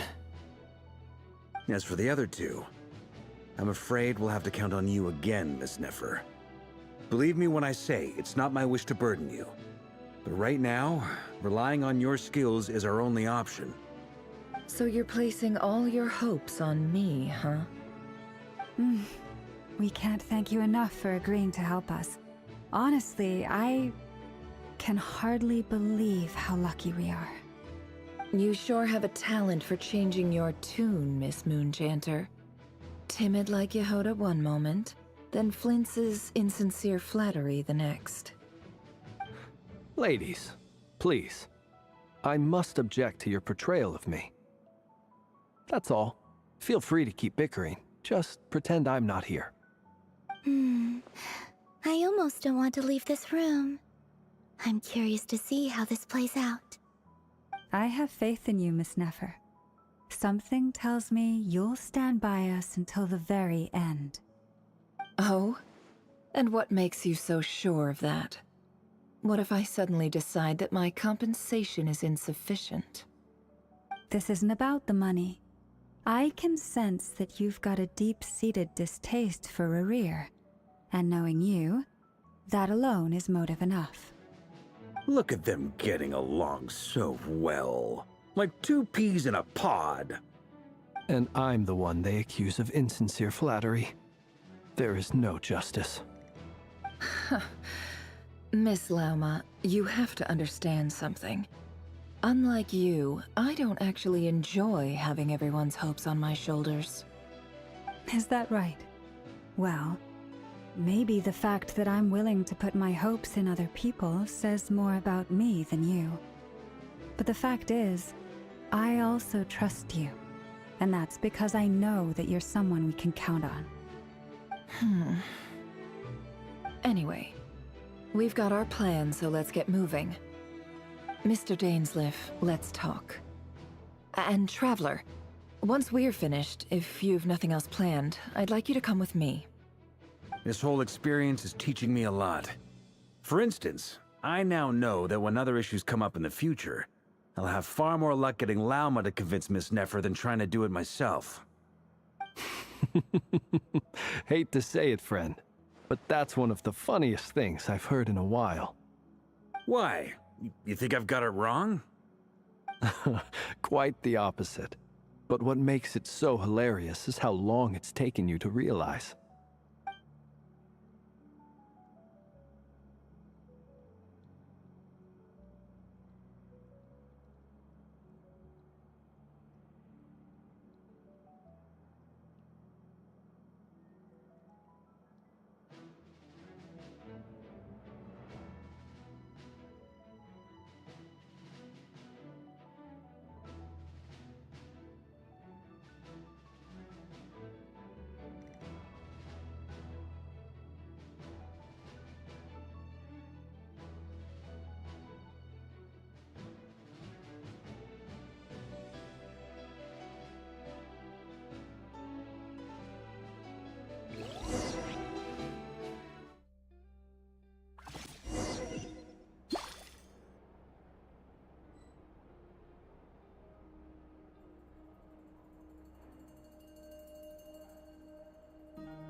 I'm gonna stop here. Oh, and Bub's panning up and calling more.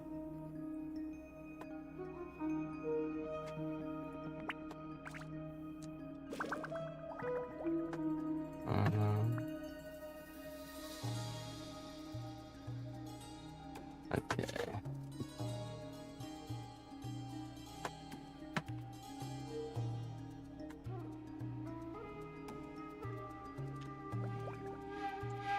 But then,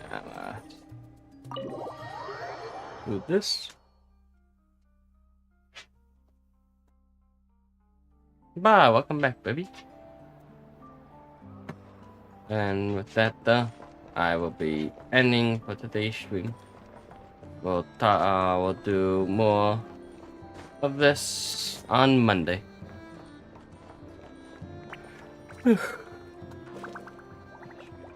I got some other things I gotta do. Goodbye. What was that?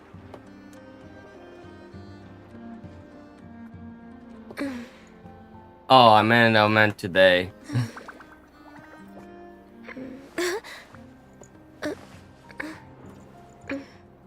Yeah, I gotta go clean up ice and shit.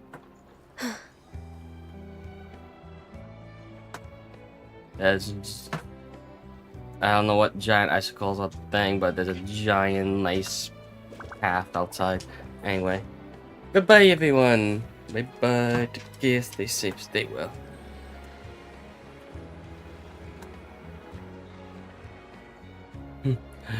Goodbye.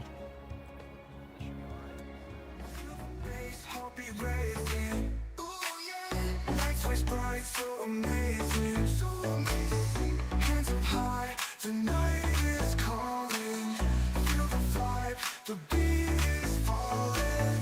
Come alive, we'll dance forever. Feel the rush, we're in this together. Let it go, the night won't end. Lose yourself, let's just pretend. Dance all night, we won't stop.